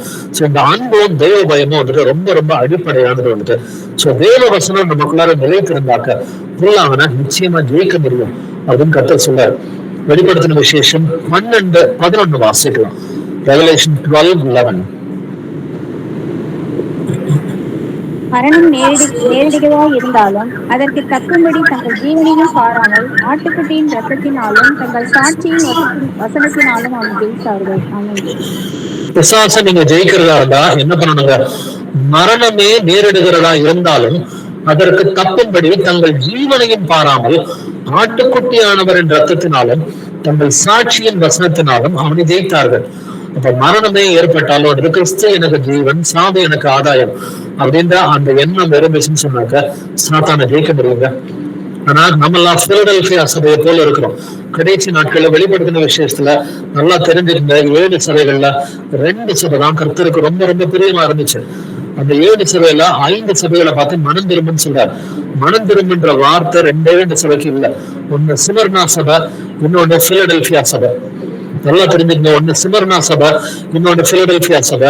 இந்த சிமர்னா சபை ஆதி காலங்கள்ல இருந்தது. கிட்டத்தட்ட அந்த 3ஆம் நூற்றாண்டுல இருந்த சபை தான் சிமர்னா சபை. இயேசு கிறிஸ்துவுக்காக தன்னுடைய ஜீவனையும் கொடுத்த சபை தான் சிமர்னா சபை. இந்த கடைசி நாட்கள்ல இந்த லவோதிக்கா சபையின் மத்தியில வந்துட்டு கொஞ்சோண்டு பேர் உண்மையா இருப்பாங்க. இவங்க தான் பிலடெல்பியா சபை. இந்த சிமர்னா சபையும் பிலடெல்பியா சபை மட்டும்தான் கர்த்தருக்கு உண்மையா இருக்கக்கூடிய 2 சபைகள். பட் இந்த லவோதிக்கா மத்தியில நீங்க பிலடெல்பியா போல இருந்தீங்கன்னு சொன்னா, எனக்கு வந்துட்டு மரணமே ஏற்பட்டாலும் நான் கர்த்தருக்கு உண்மையா இருக்குன்னு இருந்தீங்கன்னாக்க ஆக்சுவலா மதிக்கவே மாட்டீங்க. மரணமே ஏற்பட்டாலும் கர்த்தருக்கு நான் உண்மையா இருப்பேன் அப்படின்னு அந்த ஆட்டிடியூட் இருந்துச்சுன்னா பிலடெல்பியாவுக்கு மரணம் கிடையாது. அந்த பூமியில கூட பிலடெல்பியா சபைக்கு வந்துட்டு மரணம் கிடையாது. ஏன்னா அப்பொழுது உயிரோடு இருக்கும் நாமும் கர்த்தரோடு வந்துட்டு எதிர்கொண்டு போவோம். கர்த்தருக்கு எதிர்கொண்டு தெய்வங்கள் மேல போகும்னு எழுதியிருக்கு. அப்ப முதலாவது கிறிஸ்துவுக்குள் மரித்தவர்கள் முதலாவது உயிர்த்தெழுந்திருப்பார்கள். இப்ப இந்த உயிரோடு இருக்கும் நாமும் இப்ப கர்த்தருக்கு வந்துட்டு சாட்சிகளா உயிரோடு இருக்கிற ஒரு கூட்டம் வேணும். இதுதான் பிலடெல்பியா சபை. இந்த பிலடெல்பியா போல நம்ம இருந்தோம்னு சொன்னாக்க நம்ம அநேகர் கர்த்தர் வரும் பொழுது இந்த பூமியிலையும் மாம்சத்திலையும் ஜீவனுள்ளவர்களாக தான் வந்துட்டு இருப்போம். அப்படின்னு சொன்னாக்க மரணமே ஏற்பட்டாலும் பரவாயில்லப்பா, நான் இயேசுவுக்கு உண்மையா இருப்பேன் அப்படின்னு நீங்க முடிவு எடுத்துட்டீங்கன்னு சொன்னாக்க, ஆட்டுக்குட்டியின் ரத்தத்தினாலும் தங்கள் சாட்சியின் வசனத்தினாலும் நீங்க பிசாசை வந்துட்டு எளிதாவே ஜெயிக்க முடியுங்க. ரொம்ப சுலபமா உங்களால வந்துட்டு பிசாசை ஜெயிக்க முடியும். பட் அதற்கேற்ற பயிற்சி முயற்சி வந்து நமக்கு தேவை. அந்த எபிரேயர் 5ஆம் அதிகாரத்துல கடைசி 2 வசனங்கள் எழுதியிருக்கும். அந்த பயிற்சி முயற்சி வசனத்தின்படி எடுக்கிற பிள்ளைகளா இருக்கணும். நம்ம எல்லோருமே தேவன் ஒருவர் என்பதை அறிந்த பிள்ளைகளா இருக்கிறோம். இயேசு கிறிஸ்துவின் நாமத்தினால ஞானஸ்நானம் பெற்ற பிள்ளைகளா வந்துட்டு நம்ம எல்லோருமே வந்துட்டு இருக்கிறோம். பட் இது ரெண்டுமே பாத்தீங்கன்னா முதலாவது கற்பனை மட்டும்தான். நமக்கு புதிய ஏற்பாடுல 2 பிரதான கற்பனைகளை கர்த்தர் கொடுத்திருக்கிறார். முதலாம் பிரதான கற்பனை என்பது உன் தேவனாகிய கர்த்தரிடத்தில் உன் முழு இருதயத்தோடு, உன் முழு ஆத்மாவோடு, உன் முழு மனதோடு, உன் முழு வலிமையோடு, உன் முழு சிந்தையோடு அவரிடத்தில் நீ அன்பு கூற வேண்டும். இந்த முதலாம் கற்பனையை நீங்க கடைபிடிக்கணும்னு சொன்னா, தேவன் ஒருவர் என்ற விசுவாசத்துக்கு முழு இருதயத்தை அவருக்கு கொடுத்து இயேசு கிறிஸ்துவின் நாமத்தினால ஞானஸ்நானம் எடுத்துட்டீங்கன்னா முதலாவது கற்பனைக்கு நீங்க கீழ்ப்படுகிறீங்கன்னு சொல்லி அர்த்தம். பட் இரண்டாவது கற்பனை அதற்கு ஒப்பா இருக்கிறது என்பது, உன்னிடத்தில் நீ வந்துட்டு அன்பு கூறுவது போல பிறனிடத்திலும் அன்பு கூற வேண்டும் அப்படின்றதான் ஆவியின் கனின்னு சொல்லி ஆவியனார் நமக்கு தெளிவா எக்ஸ்பிளைன் பண்ணியிருக்கிறார். அப்ப அன்பு கூறுவதுன்னா என்னது? அன்பு, சந்தோஷம், சமாதானம், நீடிய பொறுமை, தயவு, நற்குணம், விசுவாசம், சாந்தம், இச்சையடக்கம். இந்த 9 குணாதிசயங்களும் நமக்குள்ளார வந்துட்டு இருக்கணும். இதேதான் வந்துட்டு மத்திய 5ஆம் அதிகாரத்துல கர்த்தர் பேசியிருக்கிறார். ஆவியில் எளிமை உள்ளவர்கள் பாக்கியவான்கள், சமாதானம் செய்கிறவர்கள் பாக்கியவான்கள், துக்கப்படுகிறவர்கள் பாக்கியவான்கள். இப்படி எல்லாம் கர்த்தர் வந்துட்டு மத்திய 5ஆம் அதிகாரத்துல ஆவியின் கனிக்குரிய குணாதிசயங்களை எழுதியிருக்கிறார். 2 பேரும் 1ஆம் அதிகாரத்துல வந்துட்டு 5 முதல் 8 வசனங்கள ஒரு 8 குணாதிசயங்கள் வந்துட்டு இருக்கும். உங்கள் விசுவாசத்தோட தைரியத்தையும், தைரியத்தோட ஞானத்தையும், ஞானத்தோட இச்சையடக்கத்தையும், இச்சையடக்கத்தோட வந்துட்டு பொறுமையும், பொறுமையோட தேவ பக்தி, சகோதர சிநேகம், அன்பு, இவர்கள் எல்லாமே வந்துட்டு இருக்கணும்னு சொல்லி இந்த ஆவியின் கனியை பத்தி பல இடங்கள்ல ஆவியனர் எழுதியிருக்கிறாரு. இதுதான் 2ஆம் கற்பனையை கடைபிடிக்கிறது. அப்படின்னா ஒருவன் ஜலத்தினாலும் ஆவியினாலும் மீண்டும் பிறவாவிட்டால் தேவனுடைய ராஜ்யத்தில் பிரவேசிக்க மாட்டான். இது நமக்கு நல்லாவே தெரியும் இல்லைங்களா? ஜலத்திலையும் பிறக்கணும், ஆவியிலையும் வந்துட்டு பிறக்கணும் இல்லைங்களா? அப்ப ஜலத்திலையும் பிறக்கணும், ஆவியிலையும் பிறக்கணும்னு ஜலத்துல பிறந்துட்டோம். ஞானஸ்நானத்துல இயேசு கிறிஸ்துவின் நாமத்தினால நல்ல மனம் திரும்பி இயேசுவின் நாமத்தினால ஞானஸ்நானம் எடுத்துட்டோம், ஜலத்துல பிறந்துட்டோம். பட் ஆவியில பிறக்கிறதுன்னு சொன்னா ஆவியின் கனியில வளர்றீங்களா? நம்மை நாமே நிதானித்திருந்தால் நாம் நியாயம் தீர்க்கப்படும். ஆவியின் கனியில அதிகமா வளருகிற பிள்ளைகளா இருக்கணும். அப்ப ஆவியின் கனியில நான் வளரணும்னு சொன்னா வசனத்தின்படிதான் என்னுடைய சிந்தனைகள் இருக்கணும். இந்த முடிவுகள் வந்துட்டு வசனத்தின்படியான முடிவுகளா இருக்கணும். இந்த உலகத்தின்படியான முடிவுகளா இல்லாம, மாம்சத்தின்படியான முடிவுகளா இல்லாம, அது ஒரு பணத்தை வச்சோ, பெருமையை வச்சோ, இல்ல ஒரு அங்கீகாரத்தை வச்சோ அந்த முடிவுகள் வந்துட்டு இல்லாம, கர்த்தருக்கு இது பிரியமா, எனக்காக உயிரை கொடுத்து இயேசுவுக்கு இது பிடிக்குமா பிடிக்காதா, அவருக்கு பிடிச்சா நான் செய்யறேன், அவருக்கு பிடிக்கலன்னா நான் செய்ய மாட்டேன். சோ உங்களுடைய டெசிஷன்ஸ்ல இயேசு கிறிஸ்து போக்கஸா இருக்கிறாரா இல்லையா? உங்களுடைய டெசிஷன்ஸ்க்கான ஆணி வேர் வந்துட்டு வசனத்துல இருக்குதா? நீங்க வேணா உங்களை நீங்களே யோசிச்சு பாருங்க. கடந்த 5 ஆண்டுகள் நீங்க உங்க வாழ்க்கையில எடுத்த எல்லா முடிவுகளையும் நீங்க யோசிச்சு பாருங்க. கடந்த 5 ஆண்டுகளோ 10 ஆண்டுகளோ 20 ஆண்டுகளோ உங்க வாழ்க்கையில எடுத்த பெரிய முடிவுகள் எல்லாம் யோசிச்சு பாருங்க. கர்த்தரை அடிப்படையா வச்சு, வசனத்தை அடிப்படையா வச்சு முடிவுகளை எடுத்திருக்கிறோமா? அது எந்த முடிவா இருந்தாலும் சரி, நான் வந்துட்டு வீடு வாங்குறேன், கார் வாங்குறேன், இல்ல நான் வந்துட்டு இந்த ஊருக்கு நான் வந்துட்டு போக போறேன், இல்ல நான் பிள்ளைய வந்துட்டு இந்த காலேஜ்ல நான் சேர்க்க போறேன், இந்த படிப்பு படிக்க வைக்க போறேன், இல்ல இந்த கம்பெனிக்கு நான் வேலைக்கு போறேன், எதுவா இருந்தாலும் கர்த்தருக்கு பிரியமான முறையில இந்த பிள்ளைகளுக்கு திருமணம் பண்ணி வைக்கிறீங்க, அந்த திருமண காரியங்கள் எடுக்கிற முடிவுகள், இது எல்லாமே வந்துட்டு வசனத்தின்படி நம்ம சிந்திச்சிருக்கிறோமா? வசனத்தின்படி முடிவுகள் எடுத்திருக்கிறோமா?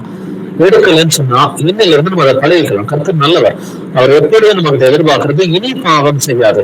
இது ஒன்றுதான் எதிர்பார்க்கிறார் இல்லைங்களா? அவர் மிகவும் வந்துட்டு நல்லவரா இருக்கிறாரு.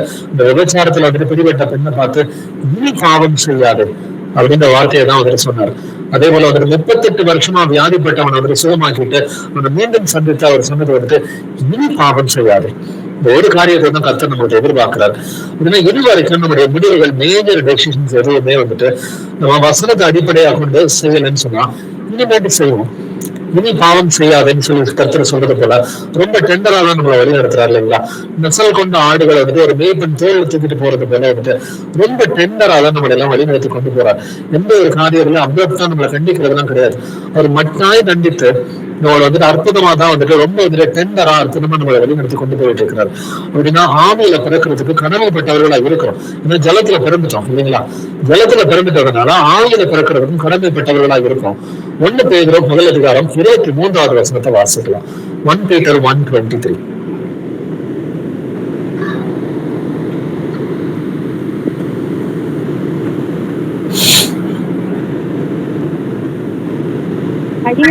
நாளில் அல்ல, என்றென்றைக்கும் இருக்கிறதும் ஜீவனுள்ளதுமான தேவ வசனமாகிய அழிவில்லாத வித்தினாலே மறுபடியும் ஜெனிப்பிக்கப்பட்டிருக்கிறீர்களே. ஆமென். தேவ வசனமாகிய அழிவில்லாத வித்தினாலே மறுபடியும் ஜெனிப்பிக்கப்பட்டிருக்கிறீர்களே. அப்ப ஜெனிப்பிக்கப்படுறது, மறுபடியும் ஜெனிப்பிக்கப்படுறதுன்னா என்னது? மீண்டும் பிறக்கிறது இல்லைங்களா? மறுபடியும் பிறக்கணும். மறுபடியும் எப்படி பிறக்க முடியும்? தேவ வசனமாகிய அழிவில்லாத வித்தினாலே மறுபடியும் ஜெனிப்பிக்கப்பட்டிருக்கிறீர்களே. அப்ப தேவ வசனம் தான் வந்துட்டு நம்மை மறுபடியும் ஜெனிப்பிக்கக்கூடிய காரியமா இருக்கிறது. ஏன்னா தேவனுடைய வசனம் தான் ஆவின்னு சொல்லி எழுதியிருக்கு இல்லைங்களா? நான் உங்களுக்கு சொல்லுகிற வசனங்கள் ஆவியாயும் ஜீவனாயும் இருக்கிறது. நான் உங்களுக்கு சொல்லுகிற வசனங்கள் யோவான் 6:63 இயேசு கிறிஸ்து பேசுறார். நான் உங்களுக்கு சொல்லுகிற வசனங்கள் ஆவியும் ஜீவனாயும் இருக்கிறது. கர்த்தருடைய வசனங்கள் தான் ஆவியாக ஜீவனாய் இருக்குதுன்னு சொன்னா, ஆவியில பிறக்கிறதுனா என்ன அர்த்தம்? வசனத்துல பிறக்கிறதுன்னு சொல்லி அர்த்தம். அப்ப அதனாலதான் தேவ வசனமாகிய அழிவில்லாத வித்தினாலே மறுபடியும் ஜெனிப்பிக்கப்பட்டிருக்கிறவர்களே. இது அந்நிய பாஷை கிடையவே கிடையாதுங்க. ஆவியில பிறக்கிறதுனா அந்நிய பாஷை கிடையாது. இது ஒரு பொய்யான ஒரு போதகமா இருக்கிறது. ஆவியில பிறக்கிறதுனா வசனத்துல நம்முடைய குணாதிசயங்களை மாத்திக்கிறது. பழைய மனுஷன் புது சிருஷ்டியா மாறுது. பழைய மனுஷன் கோவப்படுவான். ஆனா கோபத்துக்குரிய வசனங்களை நீங்க புரிஞ்சுக்கிட்டீங்கன்னா கோவப்படுறதை நீங்க விட்டுருவீங்க. நீ கோபப்பட்டாலும் பாவம் செய்யாதப்பா, மனுஷனுடைய கோபம் தேவனுடைய நீதியை நடப்பிக்க மாட்டாது அப்படின்னு சொன்னா, சுயநீதியை பார்க்காம தேவநீதியை பார்த்துட்டு கோபப்படுறதே விட்டுருவோம். ஏன்னா கோபப்பட்டது பாவம் செய்யாம இருக்கிறது ரொம்ப கஷ்டமான காரியம். அதனால பெட்டர் வந்துட்டு கோவப்படாமலே வந்துட்டு இருந்துடலாம், அது நல்லதுன்னு சொல்லி கோவப்படுறதை நீங்க வெட்டுருவீங்க. பொய் சொல்லாத, கெட்ட வார்த்தை சொல்லாத, வந்துட்டு ஒரு ஸ்திரீயின் இச்சையோட பார்க்காத, பொருளாசையோட இருக்காத, வந்துட்டு கோபம், விரோதம், வைராக்கியம் இது எதுவுமே நமக்கு வேண்டான்னு கர்த்தர் சொல்லியிருக்கிறாரு. ஒவ்வொரு வசனமா இருதயத்துக்குள்ள போக போக நீங்க கீழ்ப்படிய எப்படி நீங்க மாறுறீங்க? நீங்க புது சிருஷ்டியா மாறுறீங்க. இந்த புது சிருஷ்டியா மாறுவது இது எப்படி நடக்கிறது? தேவ வசனமாகிய அழிவில்லாத வித்தினாலே மறுபடியும் ஜெனிப்பிக்கப்பட்டிருக்கிறீர்களே. அப்ப நீங்க மீண்டும் பிறக்கிறது தேவ வசனத்தினாலதான் மீண்டும் பிறக்கிறீங்க. அப்படின்னா அந்த வசனத்தை நீங்க சொந்தமா ஆராய்ந்து பார்க்கிறீங்களா இல்லையா? உங்களை நீங்களே இந்த கேள்வியை கேட்டுக்கல.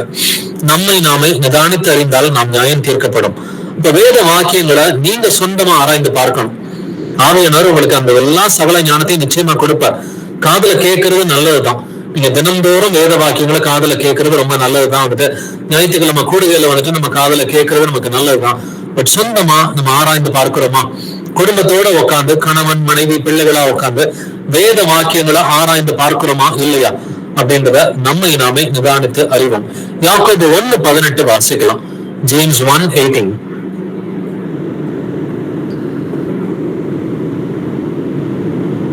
அவர் சத்தம் கொண்டு தம்முடைய சிருஷ்டிகளில் நாம் முதற்பலன்கள் ஆவதற்கு நம்மை சத்திய வசனத்தினாலே ஜெனிப்பித்தார்.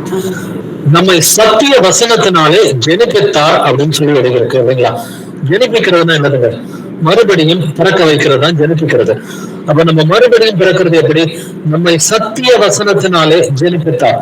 அக்கிரமத்தினாலும் பாவத்தினாலும் மரித்தவர்களாயிருந்த நம்மை நம்முடைய சத்திய வசனத்தினாலே ஜெனிப்பித்தார்னு சொல்லி வேதம் சொல்லுது. இப்ப நம்ம பழைய வாழ்க்கையில அக்கிரமத்தினாலும் பாவத்தினாலும் ஆத்மாவிலே மரித்தவர்களாக நம்ம இருந்தோம். நம்மள வந்துட்டு ஆண்டவர் உயிர்ப்பித்தது எப்படி? சத்திய வசனத்தினாலதான் மறுபடியும் ஆவியில பிறக்க வைக்கிறார் வந்துட்டு.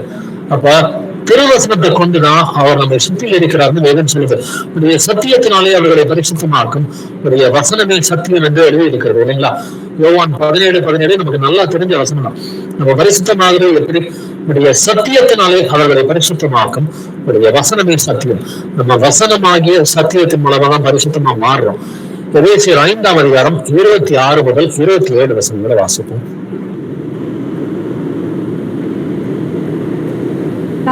தாம் அதை திருவசனத்தை கொண்டு தண்ணீர் முழுக்கினால் சுத்திகரித்து பரிசுத்தமாக்கிறதற்கும் கரைதிரை முதலானவைகள் ஒன்றும் இல்லாமல் பரிசுத்தமும் பிழையற்றதுமான மகிமையான சபையாக அதை தமக்குமும் எடுத்துக் கொள்வதற்கும் தம்மை தாமே அதற்காக ஒப்புக் கொடுத்தார்.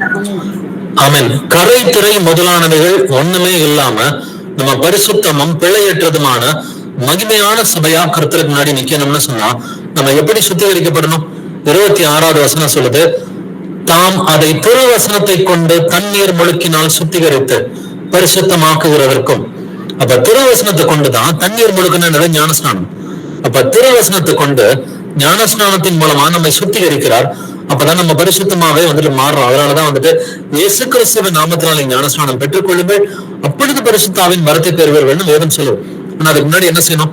நீங்க முதல்ல மனம் திரும்பி பாவ மன்னிப்புக்கென்று ஒவ்வொருத்தரும் இயேசு கிறிஸ்துவ நாமத்தினாலே ஞானஸ்நானம் பெற்றுக்கொள்ளுங்கன்னு சொல்லி அப்போஸ்தலர் 2:38 சொல்லுது. அப்படின்னா நம்ம மனம் திரும்பி ஞானஸ்நானம் எடுக்கணும், பாவ மன்னிப்புக்காக ஞானஸ்நானம் எடுக்கணும், இயேசு கிறிஸ்துவ நாமத்தினாலே ஞானஸ்நானம் எடுக்கணும். அப்ப இந்த 3 காரியத்தையும் கரெக்டா பண்ணும் பொழுது அப்பொழுது பரிசுத்த ஆவியின் வரத்தை பெறுவீர்கள். அப்ப மனம் திரும்பாம எங்கிட்ட பரிசுத்த ஆவியினர் இருக்கிறாரு, ஞானஸ்நானம் பெறாமலே இயேசுவின் நாமத்தினால ஞானஸ்நானம் பெறாமலே எங்கிட்ட பரிசுத்த ஆவியினர் இருக்கிறாருன்னு சொல்றது, இது அத்தனையுமே டூப்ளிகேட் பிரதர்ஸ் அண்ட் சிஸ்டர்ஸ். பரிசுத்த ஆவியினர் வந்துட்டு வசனத்தின் மூலமா மட்டும்தான் செயல்படுவார், வசனத்திற்கு அப்பாற்பட்டு செயல்படவே மாட்டாருன்றத நம்ம நல்லாவே தெரிஞ்சுக்கணும். அப்ப வசனத்தை நல்லா காதுல கேட்கிறோம், வசனத்தை விசுவாசிக்கிறோம், வசனத்தின்படி நடக்கிறோம்னு சொன்னா அப்ப ஆவியானவருடைய கிரியையை நம்ம அப்பதான் புரிஞ்சுக்க முடியும். சோ இது வந்துட்டு சொப்பனத்தினாலும் தரிசனத்தினாலும் இதெல்லாம் வந்து நடக்காது, இது வசனத்தினால மட்டும்தான் வந்து நடக்கும். ஆவியானவருடைய வழி நடத்துறதுல பிரைமரி வசனத்தினாலதான் நம்ம புரிஞ்சுக்க முடியும். பட் என்னைக்காவது ஒரு நாள் ஒரு சொப்பனம் அவர் கொடுக்கலாம், என்னைக்காவது ஒரு நாள் ஒரு தரிசனம் கொடுக்கலாம். ஆனால் நாம் தரிசித்து நடவாமல் நாம் விசுவாசித்து நடக்கிறோம்னு வேதம் சொல்லுது இல்லைங்களா?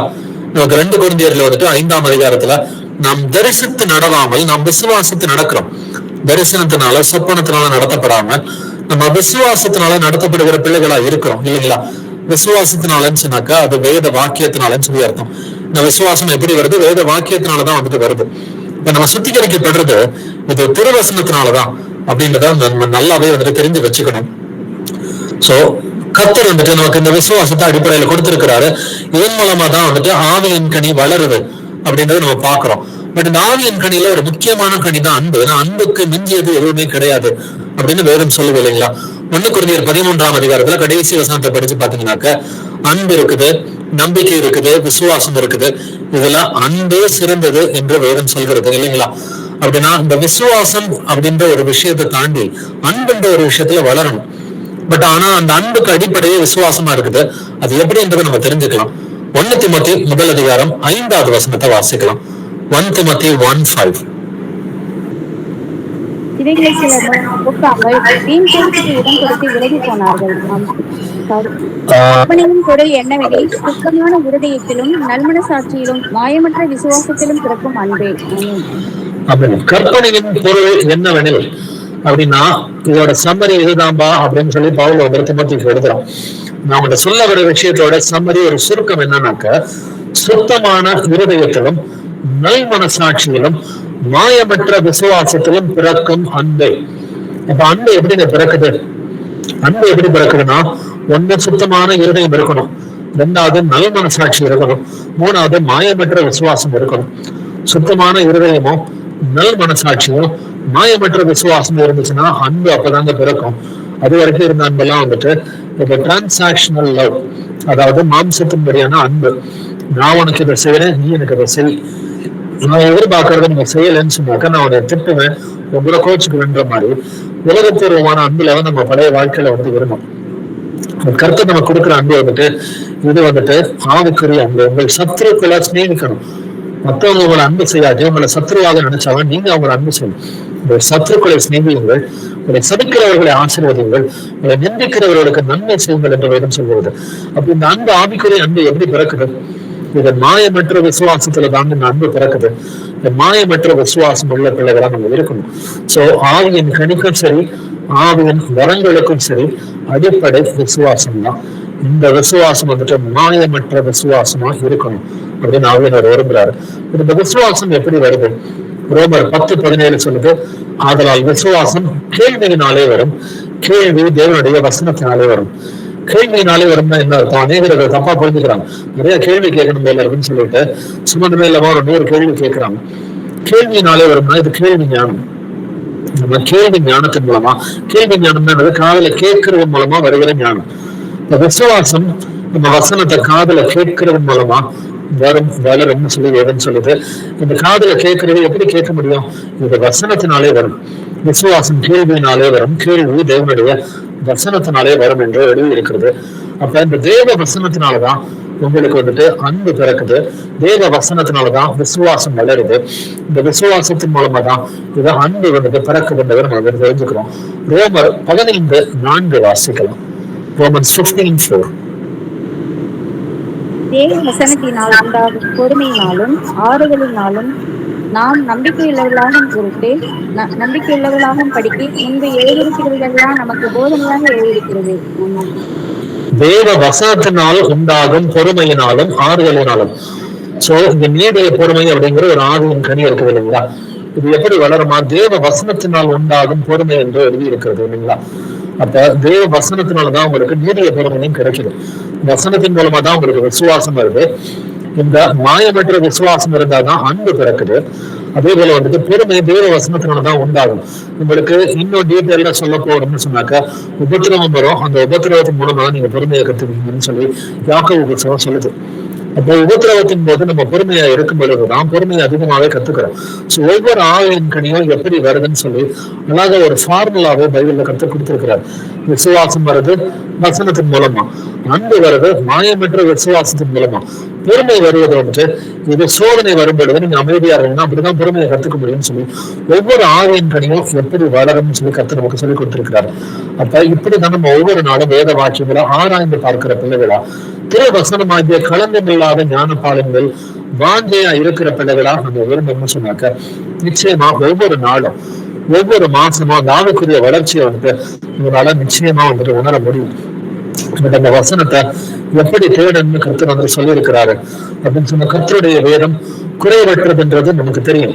ஆத்மாவை உயிர்ப்பிக்கிற வசனம், இது பேதையை ஞானியாக்குகிற வசனம்னு எழுதியிருக்கு. சங்கீதம் 19ஆம் அதிகாரம் வசனங்கள் 7 முதல் 10 வரை வாசிப்போம்.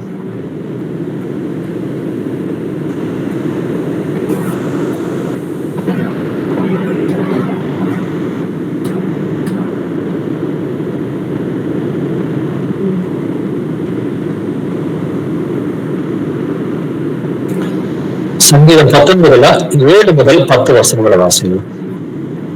கர்த்தருடைய வேதம் குறைவற்றதும் ஆத்துமாவை உயிர்ப்பிக்கிறதுமாய் இருக்கிறது. கர்த்தருடைய சாட்சி சத்தியமும் பேதையை ஞானியாக்கிறதுமாய் இருக்கிறது.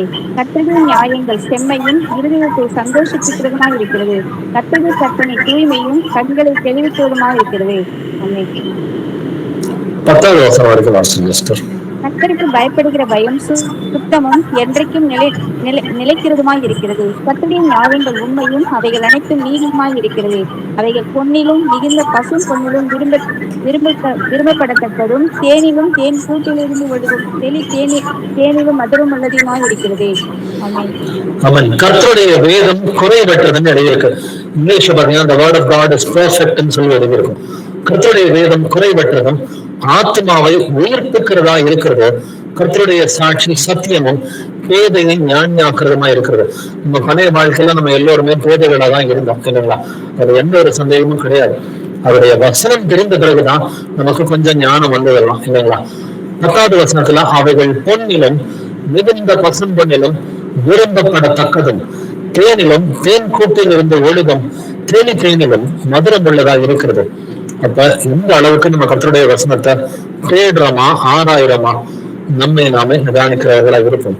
அப்ப பொண்ணு காட்டிலும் கர்த்தருடைய வசனத்தை நம்ம தேடுறோமா? இன்னைக்கு ஒரு பவுன் நகை வந்துட்டு 50,000 ரூபான்னு சொல்றாங்க இல்லைங்களா?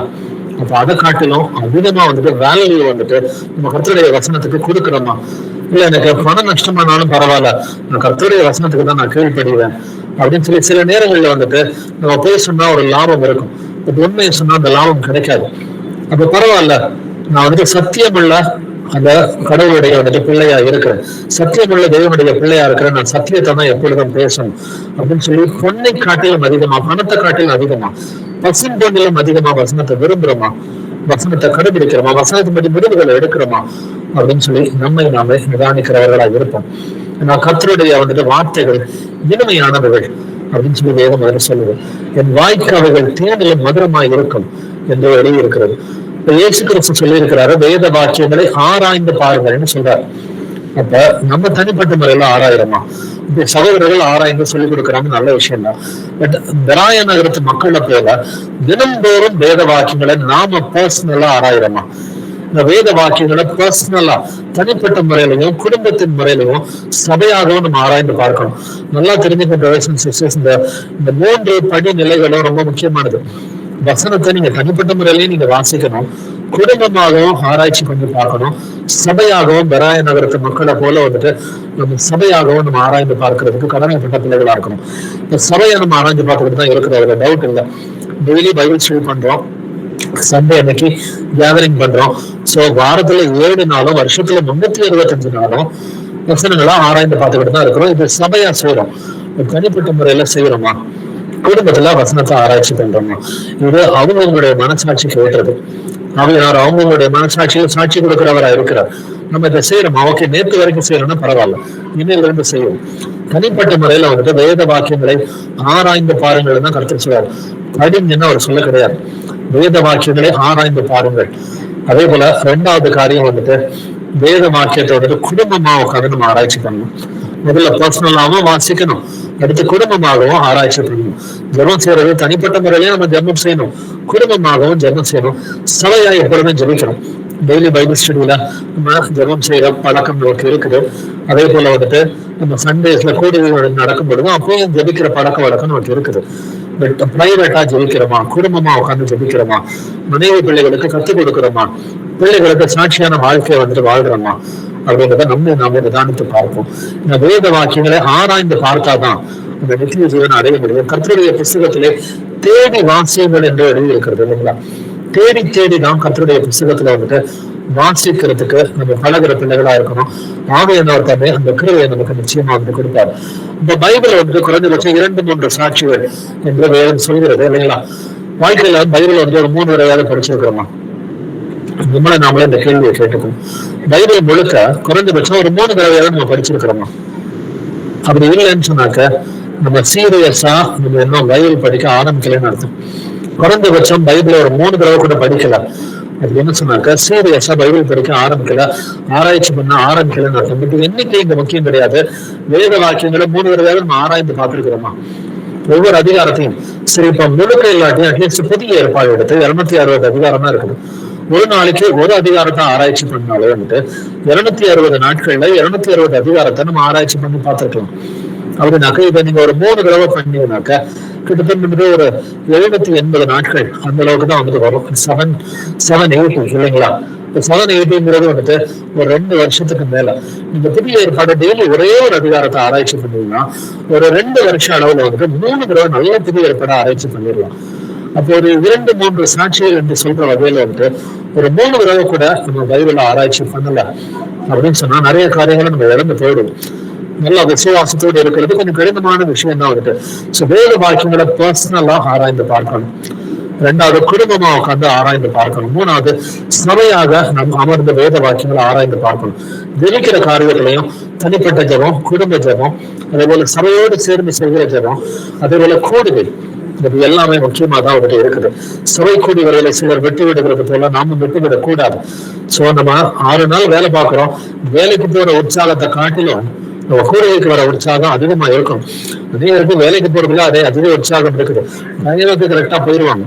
பட் ஆனா கூடுதலுக்கு வரதுல ஒரு வாரம் வருது, ஒரு வாரம் வராம இருக்கிறது, இந்த ஒரு வாரம் சீக்கிரம் வருது, ஒரு வாரம் லேட்டா வருது அப்படின்ற மாதிரி காரியங்கள்லாம் இருக்குது. பட் கர்த்தருக்கு தான் ஃபர்ஸ்ட் ப்ரிஃபரன்ஸ் நம்ம கொடுக்கணும்.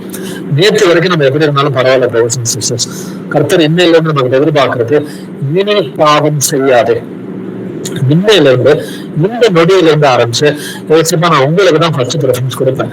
என்னுடைய இருதயத்திலையும் சரி, என்னுடைய சிந்தனைகளையும் சரி, என்னுடைய வார்த்தைகள மாயின் வார்த்தைகள்ல, என்னுடைய கண் பார்வைகளை வந்துட்டு, என்னுடைய முடிவுகள், என்னுடைய ஒவ்வொரு கிரியைகளையும் வந்துட்டு ஏசப்பா உங்களுடைய வசனத்துக்கு தான் நான் முதலிடம் கொடுப்பேன் அப்படின்னு சொல்லி நம்மை நாமே தியானிக்கிறவர்களா இருப்போம்.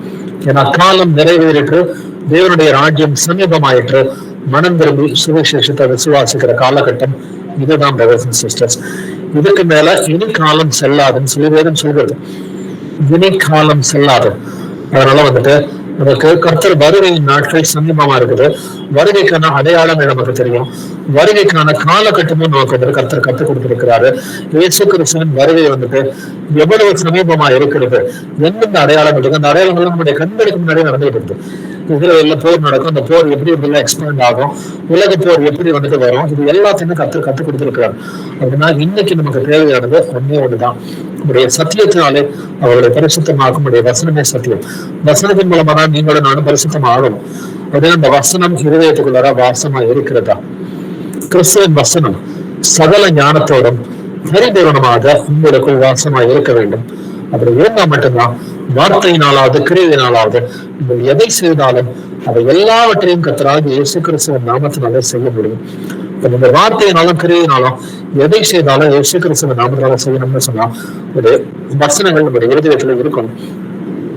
கிறிஸ்துவானவர் மகிமையின் நம்பிக்கையாக உங்களுக்குள் இருப்பது அந்த ரகசியம் என்பதை கொலோசியர் புத்தகத்துல நீங்க வாசிச்சோம். சோ கொலோசியர் 1:27 படி இயேசு கிறிஸ்து உங்களுக்குள்ளார வாசம் செய்யணும்னு சொன்னாக்க கொலோசியர் 3:16 படி அவருடைய வசனம் உங்களுடைய இருதயத்துக்குள்ளார சகல ஞானத்துடன் பரிபூரணமா வாசமா இருக்கணும். அப்பதான் வந்துட்டு ஒவ்வொரு முடிவுகளும் கர்த்தருடைய வசனத்தின் அடிப்படையில எடுக்க முடியும். ஒவ்வொரு சிந்தனையும் கிறிஸ்துவின் சிந்தையா இருக்கணும். கிறிஸ்துவின் சிந்தையை உங்களிடம் இருக்க கிடவது, கிறிஸ்துவின் சிந்தையை ஆயுதமாக தெரித்துக் கொள்ளுங்கள் என்று வேதம் சொல்கிறது. அப்படின்னா இயேசு கிறிஸ்துவை போல சிந்திக்கணும், இயேசு கிறிஸ்துவை போலவே பேசுகிற பிள்ளைகளா இருக்கணும், அவரை போலவே முடிவுகளை எடுக்கிற பிள்ளைகளா இருக்கணும், அவரை போலவே கிரியை நடத்துகிற பிள்ளைகளா இருக்கணும். நாம் முடிவு என்ற வேதம் சொல்கிறது. என்னை பலப்படுத்துகிற கிறிஸ்துவனாலே எல்லாவற்றையும் செய்ய எனக்கு பலன் உண்டு. அப்ப நீங்க விசுவாசிங்கனாக்கா உங்களால் கூடாத காரியம் ஒன்றும் இல்லைன்னு வேதம் சொல்லுது. கர்த்தரால் கூடாத காரியம் ஒன்றும் இல்லைன்னு வசனம் சொல்லுது. அதே போல உங்களால் கூடாத காரியம் ஒன்றும் இல்லை என்று வசனம் சொல்கிறது. அதனால் நீங்க விசுவாசிக்க கூடுமானால் உங்களால் கூடாத காரியம் ஒன்றும் இல்லை என்று வேதம் சொல்கிறது. பரிசுத்தமா வாழ முடியுமா? நிச்சயமா வாழ முடியும்.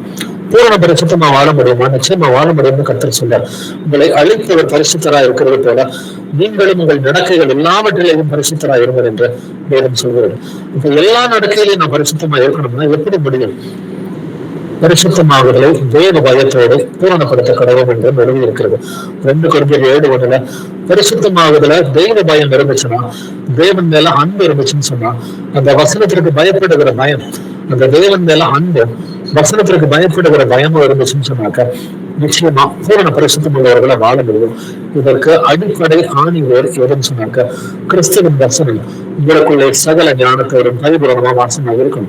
அதற்கு நீங்களே தனிப்பட்ட முறையில வேத வாக்கியங்களை ஆராய்ந்து பாருங்க. இந்த 3 படிநிலைகள்ல வேத வாக்கியங்களை ஆராய்ந்து பார்க்கணும். சோ 1 பர்சனலா தனிப்பட்ட முறையில, 2வது குடும்பமா, 3வது சபையா நம்ம ஆராய்ச்சி பண்ணுவோம். சபையா நடக்கிற காரியங்கள் நடந்துகிட்டு தான் இருக்குது. இது ரொம்ப நாட்களாகவே சபையா நம்ம வசனத்தை ஆராயிரும், சபையை நம்ம கூடுக பண்றோம், இந்த ஜெபிக்கிறோம், ஒரு பாரத்தை ஒரு வருஷம் வந்துட்டு இந்த காரியங்கள்லாம் செஞ்சுக்கிட்டு தான் இருக்கிறோம். பட் தனிப்பட்ட முறையில வேதம் வாசிக்கிறோமா, ஜெபிக்கிறோமா, ஆராய்ச்சி பண்றோமா, குடும்பமா உட்காந்து நம்ம வேதத்தை ஆராய்ந்து பார்க்கிறோமா, குடும்ப ஜெபம் பண்றோமா, இதை நம்மை நாமே நிதானிக்கிறவர்களாக இருக்கிறோம். இந்த வசனங்களை அடிப்படையாக கொண்டு நம்மளே ஒருவர் ஒரு ஜெபத்தோட இன்றைக்கான இந்த லைவ் ஸ்டடியை நிறைவு செய்யலாம். யாராவது ஒருத்தர் ப்ரே பண்ணலாம்.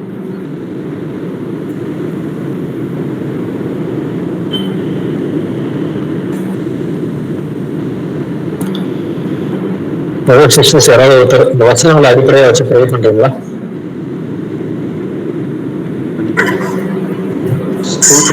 சர்வ வல்லமை காத்து ப்ரோ நோட்ல போயிடுச்சு, ப்ரே பண்றீங்களா?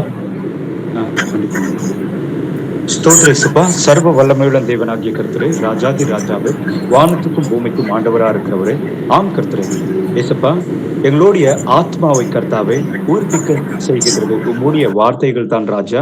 ஆம், நீர் வார்த்தையாகவும் ஜீவனாகவும் இருக்கிறீர் ராஜா. நாங்க உம்முடைய வார்த்தையினால் ராஜா அப்பா உண்டாகப்பட்டவர்களாக ராஜா, உம்முடைய வார்த்தையினால் பிறந்தவர்களாக நாங்கள் இருக்கிறோம் ராஜா. ஆம் கர்த்தரே, உம்முடைய வசனத்துக்கு மாறாக எங்களுடைய வாழ்க்கையை நாங்கள் வாழ்ந்து விட்ட பிறகு ஐயா, உம்முடைய வசனத்தை நாங்கள் எங்களுடைய இருதயத்தில் வைத்து அதன்படியாக நடந்து கொள்ள முடியுமா என்று கேட்டால் அது கூடாத காரியம் என்கிறதை என் தேவனாகிய கர்த்தர் நீர் ராஜா அருமையாக சகோதரை மறைத்து கொண்டு உமது பாத்திரமாக சகோதரை பயன்படுத்தி நீர் வெளிப்படுத்தி அப்பா, நீர் வெளிப்பற்றி ராஜா, நீர் ராஜா எங்களோட கூட பேசினீர் ராஜா. அதற்காக உமக்கு நன்றி ராஜா. ஆம் ராஜா, விதைக்கிறவன் அப்பா விதைகளை கர்த்தாவே அப்பா விதைக்கு புறப்படும் பொழுது ராஜா சில விதை எப்படியாக ராஜா அப்பா இதோ ராஜா அந்த அப்பா நடந்து போகின்ற அந்த பாதையில் ராஜா வழி அருகில் விழுந்தது போல ராஜா அநேகர் ராஜா அப்பா உம்முடைய வசனங்களை கேட்ட பிறகும் ராஜா அப்பா உலகத்தின் மேல இருக்கின்ற அந்த சீற்று என்பதற்காகவும் என் தேவனாகிய கர்த்தரே ஐயா உம்முடைய வசனத்தை கேட்டு அப்பா கவனிக்காமல் போகிறதுனாலும் ராஜா அப்பா சத்ருவானவன் ராஜா அவர்களுடைய கவனம் என்கிறது இந்த உலகத்தின் மேலும் தங்கள் மேலும் ராஜா திருப்பிக் கொள்ளும் பொழுது ராஜா அப்பா அவர்களுடைய இருதயத்தில் அப்பா விதிக்கப்பட்டிருக்கின்ற அந்த வசனத்தை எடுத்து போடுகிறவனாக இருக்கிறானே என் ஆண்டவராகிய கர்த்தரே ஐயா, இப்படியாக ராஜா இவ்வளவு நாளாக வசனத்தை கேற்றும் அதன் மூலியமாக அப்பா பலன் அடியாதவர்களாகவும் இதோ நான் தேவனுக்கு கனி கொடுக்கின்றவனாக இருக்க வேண்டும் என்று சொல்லி விரும்புகிறேன், ஆனாலும் இதோ என்னால் கனி கொடுக்க முடியவில்லை என்று சொல்லி அப்பா யாரெல்லாம் ராஜா அப்பா ஏங்குகிறார்களோ அப்படிப்பட்ட சகோதரர்களை ராஜா மோடிய அப்பா கரங்களில் ராஜா ஒப்பு கொடுக்கிறோம் ராஜா. என் ஆண்டவராகிய கர்த்தரே அப்பா தாங்கள் கேட்கின்ற அந்த ஒரு வசனம் 2 வசனமாக கர்த்தாவே புரிந்து கொண்ட அந்த ஒரு வசனத்துக்கு செவி சாய்த்ததல் தான் அந்த 2வது வசனத்துக்கு உண்டான அந்த கீழ்ப்படுதலை தன்னுடைய வாழ்க்கையில் கொடுக்கும் என்கின்றது ராஜா. என் தேவனாகிய கர்த்தரை உம்மை கனப்படுத்துகின்றது என்கிறது ஐயா. உம்முடைய கரத்தின் கீழ் எங்களை கர்த்தாவை தாழ்த்தி கொள்ளுகின்றது என்கிறது உம்முடைய வசனத்துக்கு செவி சாய்க்கின்றது தான். அப்படியாக எங்களை மாற்றிக்கொள்ள அப்பா நாங்கள் முயற்சினால் ராஜா அப்பா பயிற்சியினால் முயற்சி எடுக்கின்றவர்களாக நாங்கள் இருக்கின்றது தான் என்கிறது தேவனாகிய கர்த்தர் நீர் ராஜா பேசினீர். அதற்காக உமக்கு நன்றியை செலுத்துகிறோம் ராஜா. என் ஆண்டவராகிய கர்த்தரே உம்முடைய வசனத்துக்கு அப்பா இதோ ராஜா மாறாக சகோதர சகோதரிகள் யாரே நடந்திருந்தாலும் ராஜா அந்த எல்லா விதமான பாவ வழிகளை இன்றே ராஜா தங்களுக்கு லாபமானவைகளை நஷ்டம் என்று எண்ணி அது குப்பை என்று எண்ணி ராஜா உம்முடைய வசனம் தான் ராஜா அப்பா பொன்னிலும் ராஜா அப்பா இதோ தேனிலும் ராஜா மதுரமானது என்று சொல்லி ராஜா உணர்ந்து ராஜா அதை ஏற்றுக்கொண்டு நடக்கும் பொழுது ராஜா 100, 60, 30 ராஜா உமக்கு அப்பா பலனை கொடுக்கின்ற பிள்ளைகளாக இருப்போம் என்று என்னை விட்டு உங்களால் ஒன்றும் செய்ய முடியாது என்று சொல்லியிருக்கிறீர் ராஜா. உங்களுக்குள் வார்த்தையானவரே உமக்குள் ராஜா நிலைத்திருந்து ராஜா நாங்கள் கனி கொடுக்கின்றவர்களாக நடந்து கொள்ள எங்களுக்கு உதவி செய்யுங்க ஏசப்பா. அப்பா நாங்க ஸ்மிர்னா சபையை போலவும் பிலதெல்பியா சபையை போலும் ராஜா உங்களுக்கு சாட்சி உள்ள பிள்ளைகளாக இருக்கணும் ராஜா. உம்முடைய வருகை ராஜா மிகவும் சமீபத்தில் இருக்கிறது தகப்பனே. ஐயா உம்முடைய வருகையில் ராஜா உன் பிள்ளைகளாகிய நாங்கள் உமது வலது பாஸ்வத்தில் நிற்க தகுதி உள்ளவர்களாக நீர் கொடுத்து உமது ஆவியினால் ராஜா அப்பா எங்களை ராஜா நீர் மாற்றும் கரை திரை முதலாவது ஏதொன்றும் இருக்காத பரிசுத்தமான ஒரு சபையாக ராஜா உம்முடைய வார்த்தையின் மூலியமாக ராஜா எங்களை சுத்திகரிக்க வேண்டும் என்று சொல்லி ராஜா உங்களை மன்றாடி வேண்டிக் கொள்கிறோம் ராஜா. உம்மோடி திருக்கரங்கள் ராஜா எங்க ஒவ்வொருத்தருடைய அப்பா குடும்பங்களை ராஜா பிள்ளைகளை ராஜா நாங்கள் செய்துக்கிற வேலையை ராஜா எல்லாவற்றையும் மோடி திருக்கரங்களை ஒப்பு கொடுத்து இயேசுவின் மகாபரிசுத்தத்தை ஏற்கின்ற ஜீவனுள்ள நல்ல தந்தை. ஆமென். ஆமென். ஆமென். Praise the Lord, sisters. Praise the Lord. Amen. Praise the Lord, brother. Praise the Lord. யாருக்காவது prayer request இருக்குங்களா? Thank you, brother.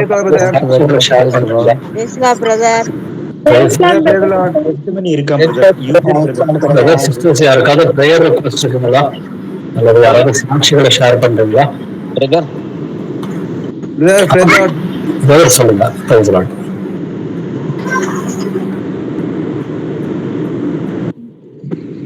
Brother price Lord brother. Brother price Lord சொல்லுங்க பிரதர்.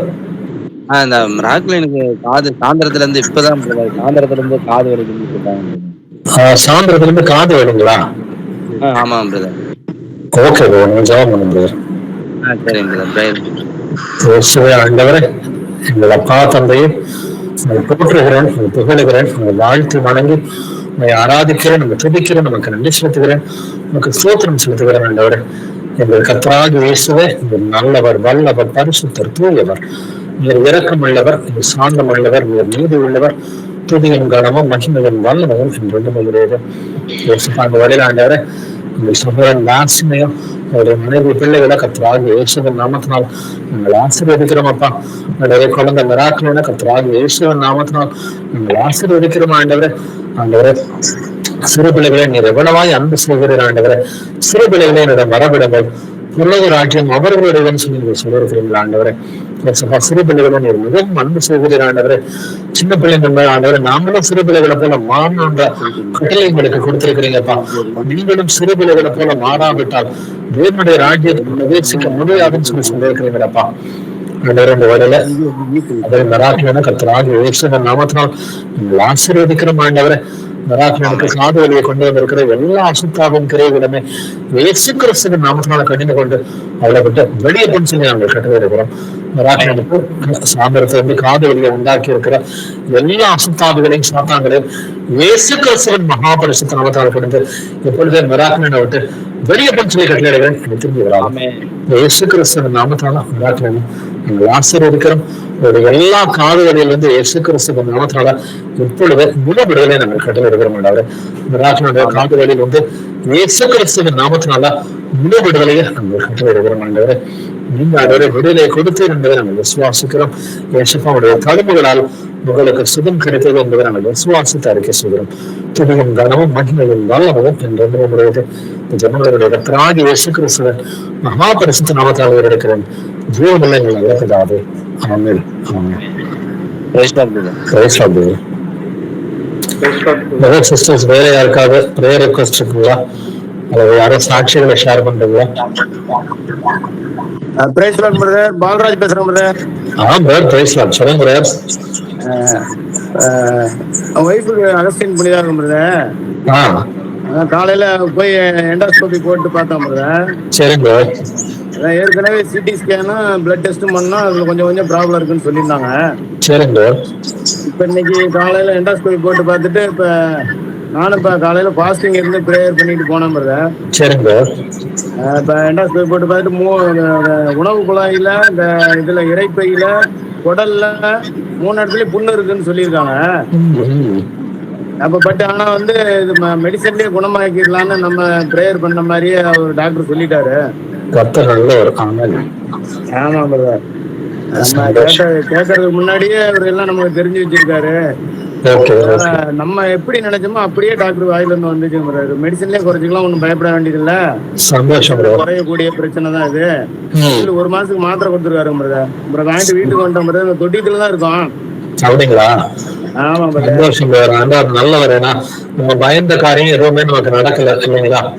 ஆமா பிரதர். அப்ப இன்னும் தொடர்ந்து வந்துட்டு ஆண்டவர்கிட்ட நம்ம பாவங்களை அறிக்கை பண்ணுவோம். தொடர்ந்து வந்துட்டு அவர் மேல இன்னும் அதிக விசுவாசத்தோட இருப்போம்.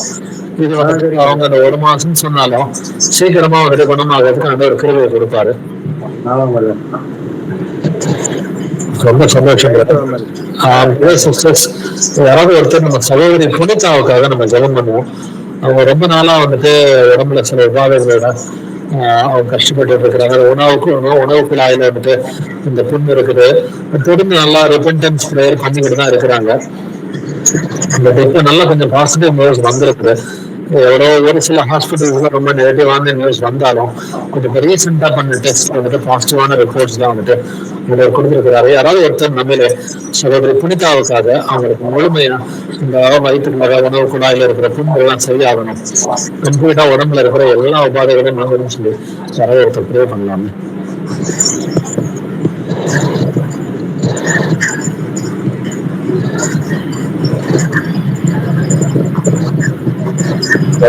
யாராவது சகோதரி புனிதாவுக்காக ஜெபம் பண்றீங்களா? கிருபையும் இரக்கமுள்ள தேவனே, இந்த வேலைக்காக நாங்கள் உமக்கு நன்றி செலுத்துகிறோம் ஆண்டவரே. அந்த வேலையிலும் ஆண்டவரே அந்த சகோதரி புனிதாக்காக நாங்கள் இப்போ ஜெபிக்கிறோம் ஆண்டவரே. ஆண்டவரே அந்த சரீரத்திலே காணப்படுகிற பலவீனங்கள் ஆண்டவரே, அந்த இறப்பையில உணவு குழாயில இருக்கிற எல்லா பலவீனங்களும் நசரேயனாகிய இயேசு கிறிஸ்துவின் நாமத்திலே இப்பொழுதே ஒரு சுகம் உண்டாகும்படி ஜெபிக்கிறோம் ஆண்டவரே. அந்த 12 வருஷங்களாய் பெரும்பாடுள்ள இந்த வஸ்திரத்தின் ஓரத்தை தொட்டவுடன் ஒரு வல்லமை புறப்பட்டு வந்ததை போல் இப்பொழுது ஆண்டவரே ஒரு வல்லமை புறப்பட்டு வந்து இப்பொழுது அவர்களுக்கு ஒரு சுகம் உண்டாகும்படி ஜெபிக்கிறோம். நீங்க குணப்படும்படி மனம் திரும்பி அமர்ந்திருக்கின்ற வார்த்தையின்படி ஆண்டவரே அவங்க அநேக காரியங்களை அறிக்கைட்டு ஆண்டவரே அறிக்கை செய்து அமர்ந்திருக்கும் போது ஆண்டவரே நீதாமே அதை ஏற்றுக்கொண்டார். அப்பா நீ இந்த சுகத்தை, பூரண சுகத்தை ஆண்டவரே அந்த மருத்துவத்தினால் செய்ய முடியாது இயேசுவின் நாமத்துல செய்து முடிக்கும்படிக்காய் நாங்கள் செஞ்சு கேட்கிறோம். கிருபையுள்ளவர், இரக்கமுள்ளவர், அன்புள்ளவர், தாவீதின் குமாரனே இறங்கும் என்று கூப்பிட்ட குரலுக்கு நீ இறங்கினீர் என்று சொல்லி நாங்கள் வேதத்திலே வாசிக்கிறோம். இப்போதும் அந்த நாமத்தை பற்றி கூப்பிடுகிறோம். என் நாமத்தில் எதை கேட்டாலும் அதை நான் உங்களுக்கு தருவேன் என்று சொன்னது. இப்பொழுது நீ சுகத்தை கட்டளையிடும்படிக்க ஜெபிக்கிறோம். வருகின்ற நாட்களிலே கத்த பெரிய காரியங்களை செய்வார். இயேசுவின் தழும்புகளால் குணமானேன் அவர்கள் சாட்சியை சொல்லத்தக்கதாக அந்த ஒரு பெரிய சுகத்தை நீர் கட்டளையிடும்படிக்க ஜெபிக்கிறோம். இப்பொழுது இந்த சுகத்துக்கான ஆண்டவர் எல்லா காரியத்தையும் நீர் கொடுக்கும்படிக்க கிருபையாய் தயவாய் கொடுக்கும்படிக்க ஜெபிக்கிறோம். எல்லா ஆண்டவரே காரியங்கள் எல்லாவற்றையும் நீர் அறிந்திருக்கிறார். மனம் திரும்பது எல்லாவற்றையும் நீர் ஏற்றுக்கொண்டார். நீர் இறங்கி கண்ணீரை கண்ணீர் விண்ணப்பத்தை கேட்டேன் இந்த இசைக்க ராஜாவுக்கு சொன்ன வார்த்தை அவர்களுக்கு இன்னும் ஆண்டவரை 1000 நாட்களை கூட்டிக்கிட்டு ஒரு பரிபூர்ண சுகத்தை நீர் கட்டளையிடப்பட்டு ஜெபிக்கிறோம். சுகத்தை கொடுத்தமைக்காக உமக்கு நன்றி ஆண்டவரே. விசுவாசித்தால் தேவனுடைய மகிமையை காண்பா இந்த வார்த்தை உறுதியா விசுவாசிக்கிற மாட்டேன். அப்படிப்பட்ட வல்லமை இறங்கும்படி கேட்கிறேன். துதிக்கான மகிமை எல்லாவற்றையும் உமக்கு செலுத்தி ரட்சகரும் மீட்பருமா இருக்கிற இயேசு கிறிஸ்துவின் நாமத்தில் ஜெபம் கேளும் நல்ல பிதாவே. ஆமென். ஆமென். Thank you, brother. Thank you, brother. Brother sisters வேற யாருக்காவது ப்ரேயர் ரிக்வெஸ்ட் இருக்குங்களா? அல்லது யாராவது சாட்சிகளை ஷேர் பண்றீங்களா?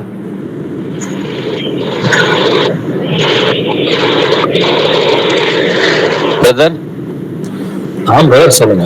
நான் புதுக்கோட்டை பேசுறேன், ரவி பேசுறேன். பிரதர் பேசுறாரு, சொல்லுங்க. போன சண்டே வந்து அம்மாவுக்காக சுரேஷ் நான் ப்ரேயர் பண்ண சொல்லியிருந்தேன். சபையில எல்லாருமா சேர்ந்து நல்லா ஜெபிச்சாங்க. கொஞ்சம் நேரத்துல கொஞ்சம் மாற்றங்கள் தெரியுது. இன்னும் அதிகமா பலன் கிடைக்கிறதுக்காக வேண்டி கொஞ்சம் ஜெபிச்சா நல்லா இருக்கும். அம்மாக்கு என்ன பிரச்சனை? ஜெபிச்சாங்க. என்ன ப்ராப்ளம் அம்மாவுக்கு? மாற்றங்கள் தெரியுது எனக்கு. நல்லா கொஞ்சம் ஹெல்த் கிடைச்சிருக்கு. ஆனா இன்னும் அதிகமா ஹெல்த் தேவைப்படுது அம்மாவுக்கு. இல்ல, அவங்களுக்கு என்ன ப்ராப்ளம் பிரதர்? என்ன விஷயத்துக்காக ஜெபிக்கணும்? பலகீனம் பிரதர். பலகீனம். ரொம்ப பலகீனமா இருந்து இப்போ சண்டே தான் நான் பிரேயர் சொல்லி இப்ப கொஞ்சம் பலகீனம் மாறி இருக்கு. இன்னும் அதிகமா பலகீனம். அவங்களுக்கு மெமரி பவர் கொஞ்சம் குறைஞ்சிருக்குது. சரிங்க. ஹெல்த் கண்டிஷன் நாளுக்கு நாள் குறைஞ்சிட்டு இருந்து கொஞ்சம் பரவாயில்ல. இருந்தாலும் இன்னும் பழைய நிலைமைக்கு வரல. சரிங்க, நம்ம ப்ரே பண்ணுவோம். Okay brother. இயேசுவே ஆண்டவரே, எங்களோட தந்தையை போற்றுகிறேன், புகழுகிறேன், உங்களை வாழ்த்து வணங்கி ஆராதிக்கிறேன், நம்ம துதிக்கிறேன், உங்களுக்கு நன்றி செலுத்துகிறேன் ஆண்டவரே. சும்மா உங்களுடைய சகோதரர் ரவிக்காகவும் அவருடைய குடும்பத்திற்காகவும் அவருடைய அம்மாவுக்காகவும் குறிப்பா மன்றாடுகிறோம் ஆண்டவரே. ஆண்டவரே, இந்த குடும்பத்தார் வந்துட்டு உங்க மேல வாழ்ந்து அவங்களுடைய வசனத்தை கேட்பதற்கு வாரம் வாரம் ஓடி வராங்கப்பா. உங்களுடைய வசனத்தின் மேல ஆண்டவரே மிகவும் தாகம் உள்ளவர்களா இருக்கிற குடும்பத்தார இயேசு கிறிஸ்துவின் நாமத்தினால நாங்கள் ஆசீர்வதிக்கிறோமப்பா. இந்த வேளையில அம்மாவுக்காக கண்டு கொண்டாடுகிறோம் ஆண்டவரே. அம்மாவுக்கு ஆண்டவரே நீங்க வந்துட்டு உடல் சுகத்தை மட்டும் இல்லப்பா, இந்த இருதயத்துல நல்ல உணர்வை கொடுங்கப்பா. வசனத்தை நல்லா புரிந்து கொள்ளக்கூடிய கிருபையை வந்துட்டு கொடுங்கப்பா. நல்ல மனம் திரும்பி ஆண்டவரே இந்த பார்வையில பரிசுத்தமுள்ள ஒரு மகளாய் வாழக்கூடிய கிருபை பாராட்டுங்கப்பா. உங்களுடைய மெமரியை வந்துட்டு ஆண்டவரை பழையபடி திரும்புறதுக்கு நீங்க இறக்கம் பாராட்ட வேண்டுமாறும் செஞ்சு பண்றாடுகிற ஆண்டவரே. மாம்சத்துல ஆண்டவரே அவங்களுக்கு நல்ல வந்துட்டு பலன் உண்டாகும்படி இயேசு கிறிஸ்துவின் நாமத்தினாலே அவர்களை நாங்கள் ஆசீர்வதிக்கிறோமப்பா. நீங்க மோசேவுக்கு அவன் மரிக்கிற பொழுது அவன் 120 வயதாக இருந்தான். அவனுடைய உடலில் வந்துட்டு பலன் கொண்டதில்லை, அந்த கண்கள் வந்துட்டு தெளிவாக இருந்தது என்று வேதம் சொல்கிறதுப்பா. இந்த உபாகம் 34:7 வசனத்தை இயேசு கிறிஸ்துவின் நாமத்தினால் நாங்கள் விசுவாசிக்கிறோம் ஆண்டவரே. இயேசுப்பா, அந்த உபாகம் 34:7 படி அம்மாவை கர்த்தராகிய இயேசுவின் நாமத்தினால் நாங்கள் ஆசீர்வதிக்கிறோம் ஆண்டவரே. அப்படி மோசேவுக்கு வந்துட்டு நீங்க ஆண்டவரை மரிக்கும் வரையில 120 வயசு வரைக்கும் நல்ல கண்கள்ல தெளிவாங்க உடல்ல பலனையும் கொடுத்தீங்களோ, அதே போல அம்மாவுக்கு வந்துட்டு நல்ல கண்கள்ல தெளிவாங்க வந்துட்டு அவங்களுடைய புத்தியில வந்துட்டு நல்ல தெளிவாங்க வந்துட்டு உடல் நல்ல பலனையும் கொடுக்கணும்னு சொல்லி இயேசு கிறிஸ்துவின் நாமத்தினால அம்மாவை நாங்கள் ஆசீர்வதிக்கிறோம் ஆண்டவரே. அந்த கழிவுகள் வந்துட்டு எப்படி வந்துட்டு அந்த வயதாகும் பொழுது வந்துட்டு தங்களுடைய இளமையை வந்து திரும்புறது போல அந்த கழிவுகளுக்கு ஒத்த இளமையை கொடுப்பேன்னு சொல்லி இருக்கிறீங்களா? அது போல அம்மாவுக்கு ஆண்டவர் அந்த கழிவுகளுக்கு ஒத்த பலனையும் இளமையும் நீங்க கொடுக்கணும்னு சொல்லி இயேசு கிறிஸ்துவின் நாமத்தினால அம்மாவை நாங்கள் ஆசீர்வதிக்கிறோம் ஆண்டவரே. இயேசுப்பா, நீங்க பலப்படுத்துங்கப்பா, நீங்க உங்களுக்கு கிருபையை கொடுங்கப்பா. அவங்க ஜீவனுள்ள நாங்கெல்லாம் வந்துட்டு நல்ல இந்த பூமியில வந்துட்டு ஜீவனம் பண்ணும் பொழுது நல்ல சுகத்தோட இருப்பதற்கு ஆத்துமாவிலையும் தன்னுடைய சரீரத்திலையும் ஆவிலையும் பலன் கொண்டு திடமானதா இருக்கணும்னு சொல்லி இயேசு கிறிஸ்துவின் நாமத்தினால அம்மாவை ஆசீர்வதிக்கிறோம்ப்பா. தன்னுடைய பிள்ளைகளோடு தன்னுடைய மருமகளோடு தன்னுடைய பேர பிள்ளைகளோடு பேசும் பொழுது வசனத்திற்கு ஒத்த விதத்தில் அவர்கள் பேசணும்னு சொல்லி இயேசு கிறிஸ்துவின் நாமத்தினால அம்மாவை ஆசீர்வதிக்கிறோம். அவங்களுடைய புத்தி தெளிவை வந்துட்டு தடுக்கிற எல்லா அசுத்தாவின் கிரியைகளுமே இயேசு கிறிஸ்துவின் நாமத்தினால கடிந்த அம்மாவோட விரோதத்தை விட்டு வெளியே போயிட்டு நாங்கள் கண்டு வருகிறோம். அம்மா வந்துட்டு தெளிவா வந்துட்டு தெளிந்த புத்தியோட சிந்திக்க விடாம உங்களுக்கு மறுபடியை கொண்டு வந்து உடல்ல பலகீனத்தை கொண்டு வருகிற எல்லா அசுத்தாவின் கிரியைகளுமே இயேசு கிறிஸ்துவின் மகாபரிசுத்த நாமத்தினால கடிந்து இப்பொழுது அம்மாவோட வெளியே போன்னு சொல்லி கட்டளிடுவேன். இயேசு கிறிஸ்துவின் நாமத்தினால அம்மாவை ஆசீர்வதிக்கிற மாட்டாரு. உச்சம் தலைமுதல் உள்ளம் கால் வரைக்கும் கர்த்தராகிய இயேசுவின் நாமத்தினால அம்மாவை நாங்கள் ஆசீர்வதிக்கிறோம். அம்மாவுடைய ஆவி ஆத்மா சரீரத்தை கர்த்தராகிய இயேசுவின் நாமத்தினால நாங்கள் ஆசீர்வதித்து பலப்படுத்துகிறோம் ஆண்டவரே. நீங்க அம்மாவோட கூட இருந்து உங்களை பலப்படுத்துங்க, வழி நடத்துங்கப்பா. உங்களுடைய வருகை மட்டும் அம்மா வந்துட்டு உங்களுக்கு உண்மை உள்ளவர்களா இருக்கணும்னு சொல்லி இயேசுவின் நாமத்தினால அம்மாவை ஆசீர்வதிக்கிறோம். துதியும் கனமும் மகிமையும் வல்லமையும் என்றென்றும் உடையது. இந்த ஜெபங்கள் என்னுடைய கர்த்தராகிய இயேசு கிறிஸ்துவின் மகாபரிசுத்த நாமத்தால் இருக்கிற ஜீவனில் நல்ல பிதாவே. ஆமென். ஆமென். ஆமென். பேசலாம் bro, sisters. பேசலாம், சொல்லுங்க bro. நம்ம வீட்டுல பாத்தீங்கன்னா அம்மா கொண்டு போய் பிரச்சனையை பெருசு பண்ணி விட்டு இப்ப என்னன்னு சொல்றாங்க, வீட்டுல பேச்சுவார்த்தைக்கு வாங்க அப்படின்னு சொல்லி இப்ப அவங்க எங்க ஒய்ஃப் என்ன சொன்னா, நான் உங்க கூட இருக்க மாட்டேன் அப்படின்னு சொல்லிட்டு இருக்காங்க பிரதர். என்ன பண்ணன்னு தெரியல. இப்ப ஞாயிற்றுக்கிழமை யாரு கூட இருக்க மாட்டேன்னு சொல்றாங்க bro? ஒய்ஃப் கூட இருக்க மாட்டேன்றாங்களா? சரி. ஆமாங்க. நான் சொன்னேன் திருப்பூர்ல வீடு பாக்குறேன், நம்ம இனிமே திருப்பூர் வந்துடலாம் அப்படிங்கிறேன். அவங்க நான் வரமாட்டேன் இனிமே அவங்க கூட அப்படிங்கிறாங்க. என்ன காரணம்? இப்ப அவங்க அக்கா வீட்டுல என்ன சொல்றாங்கன்னா, நீ இங்க வாங்க, நீங்க வந்து முதல்ல பேசுங்க என்ன பண்ண அப்படின்னு அவங்க கூப்பிட்டுட்டு இருக்காங்க. என்ன பண்றேன்னு எனக்கு இப்போ ஒன்றும் தெரியல பிரதர். அதுக்காண்டிதான் சரி ப்ரேயர் பண்ணலாம் அப்படின்னு கூப்பிட்டேன். நான் டெய்லி ஆண்டவர்கிட்ட ப்ரேயர் பண்ணிட்டு இருக்கிறேன் நைட்டு. கண்டிப்பா நம்ம ஜெபம் பண்ணுவோம். பட் நாம வந்துட்டு ஆண்டவர்கள் வந்துட்டு மனம் திரும்ப சொல்ற காரியத்துல தான் நம்ம மனம் திரும்ப வந்துடுவோம். சரிங்களா? இது 2 பேர் சம்பந்தப்பட்ட காரியம். சரிங்களா? அவங்களுடைய இதயத்துல ஆவியானவர் பேசினா மட்டும்தான் வந்துட்டு இது சரியாக முடியும். இது நம்ம தனிப்பட்ட விஷயமா இருந்தா நாம ஒரு தனிப்பட்ட முறையில சில காரியங்களை செஞ்சிடலாம். நாம ஒருத்தரை மன்னிக்கணும்னா ஈஸியா மன்னிச்சிடலாம். பட் இது குடும்பத்துல வந்துட்டு 2 பேரும் இப்போ பிள்ளைங்க வந்துட்டு இருக்கிறாங்க, எல்லாருமே ஒத்து போகணும் அப்படின்னு சொன்னா இப்ப கர்த்தரால மட்டும்தான் இது ஆகும். பட் நாம நல்லா வந்துட்டு ஆவியானவர் எதெல்லாம் அறிக்கை பண்ண சொல்றாரோ அதெல்லாம் அறிக்கை பண்ணுவோம். குறிப்பா சத்தியம் தெரிஞ்ச பிறகு நம்ம இதெல்லாம் மீறணுமோ அதை யோசிச்சு பார்ப்போம். இந்த சத்தியம் தெரியறதுக்கு முன்னாடி நம்ம செஞ்சதெல்லாம் ஆண்டவர் கண்டுக்க மாட்டார். வசனமே அப்படிதான் சொல்லுது. அவர் அறியாமல் உள்ள காலங்களை காணாதவர் போல் இருந்தாருன்னு சொல்லுது. சத்தியம் தெரிந்த பிறகும் நம்ம கோபப்பட்டது, எரிச்சல் அடைஞ்சது, தேவையில்லாத வார்த்தைகள் பேசுறது, ஆண்டவருக்கு பிடிக்காத கிரிவுகள் எதுவா இருந்தாலும் அது எல்லாத்தையும் ஆண்டவர்கிட்ட வந்துட்டு அறிக்கை பண்ணி நம்ம சமாதானம் உள்ள பிள்ளைகளா வந்துட்டு முடிவு எடுக்கும் பொழுது சமாதானத்தை நிச்சயமா யோசிப்பா அவருக்கு கொடுப்பாரு. அந்த சிஸ்டர் யாராவது சகோதரன் ராஜனுக்காக ஜெபம் இல்லை, அவருடைய வீட்டுல அவருடைய மனைவி வந்துட்டு பிரிந்து போறேன்னு சொல்லிட்டு இருக்கிறாங்க. சகோதரன் இப்பதான் ரீசெண்டா தான் ஞானஸ்நானம் எடுத்தாரு. வந்துட்டு மே மாசத்துலதான் ஞானஸ்நானம் எடுத்தாரு. அதுக்கு முன்னாடி ஒரு 4-5 மாசத்துல இருந்துதான் வந்துட்டு கொஞ்சம் ஒரு 6 மாசங்களா வசனத்தை வந்துட்டு ஆராய்ச்சி பார்த்து நம்மளுடைய வழியில நடக்கணும்னு பிரியப்படுறாரு. அவருடைய குடும்பம் வந்துட்டு சமாதானமா இருக்கணும் அப்படின்றதுக்காக அவருக்காக யாராவது ஒருத்தர் ஜெபம் பண்ணீங்களா?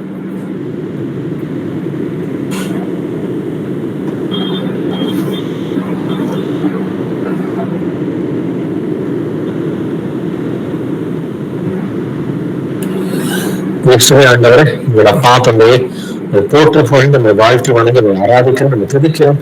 நமக்கு நன்றி செலுத்த வேண்டும் ஆண்டவரே. சகோதரன் ராஜனையும் அவருடைய மனைவியும் பிள்ளைகளும் கர்த்தராகிய இயேசுவின் நாமத்தினால் நாங்கள் ஆசீர்வதிக்கிறோம் ஆண்டவரே. அவங்களுடைய 2 பேருக்கு நடுவில் இருக்கிற பிரச்சனைகளை நீங்கள் அறிவீர் ஆண்டவரே.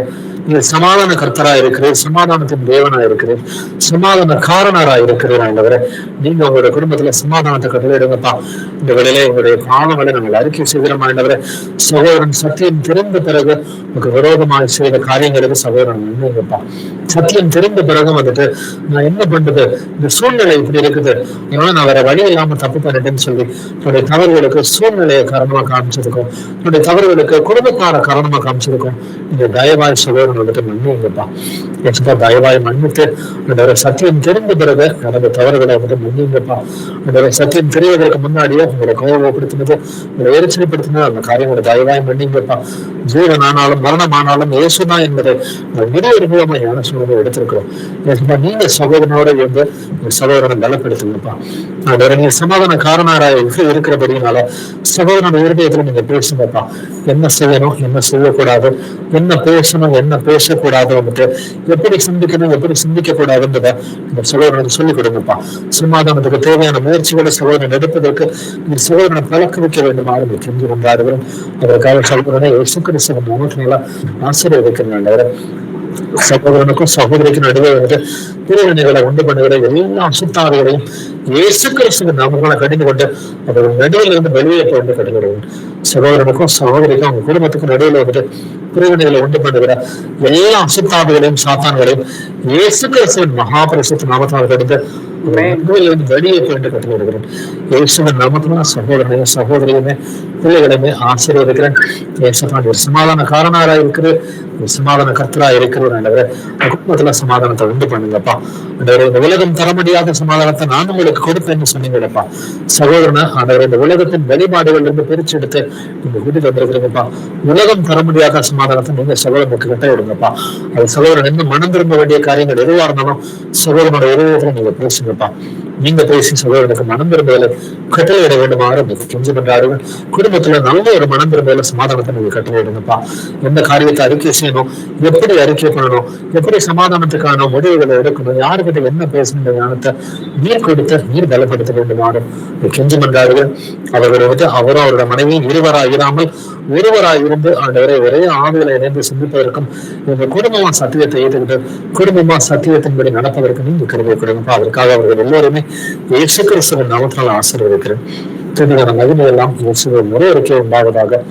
ஜனங்களை இந்த கர்த்தராகிய இயேசு கிறிஸ்துவின் மகாபரிசுத்த நாமத்தால் இருக்கிற ஜீவனில் நீ நல்லப்படாது. ஆமென். வேற யாருக்காவது ப்ரேயர் ரிக்வெஸ்ட் இருக்குங்களா?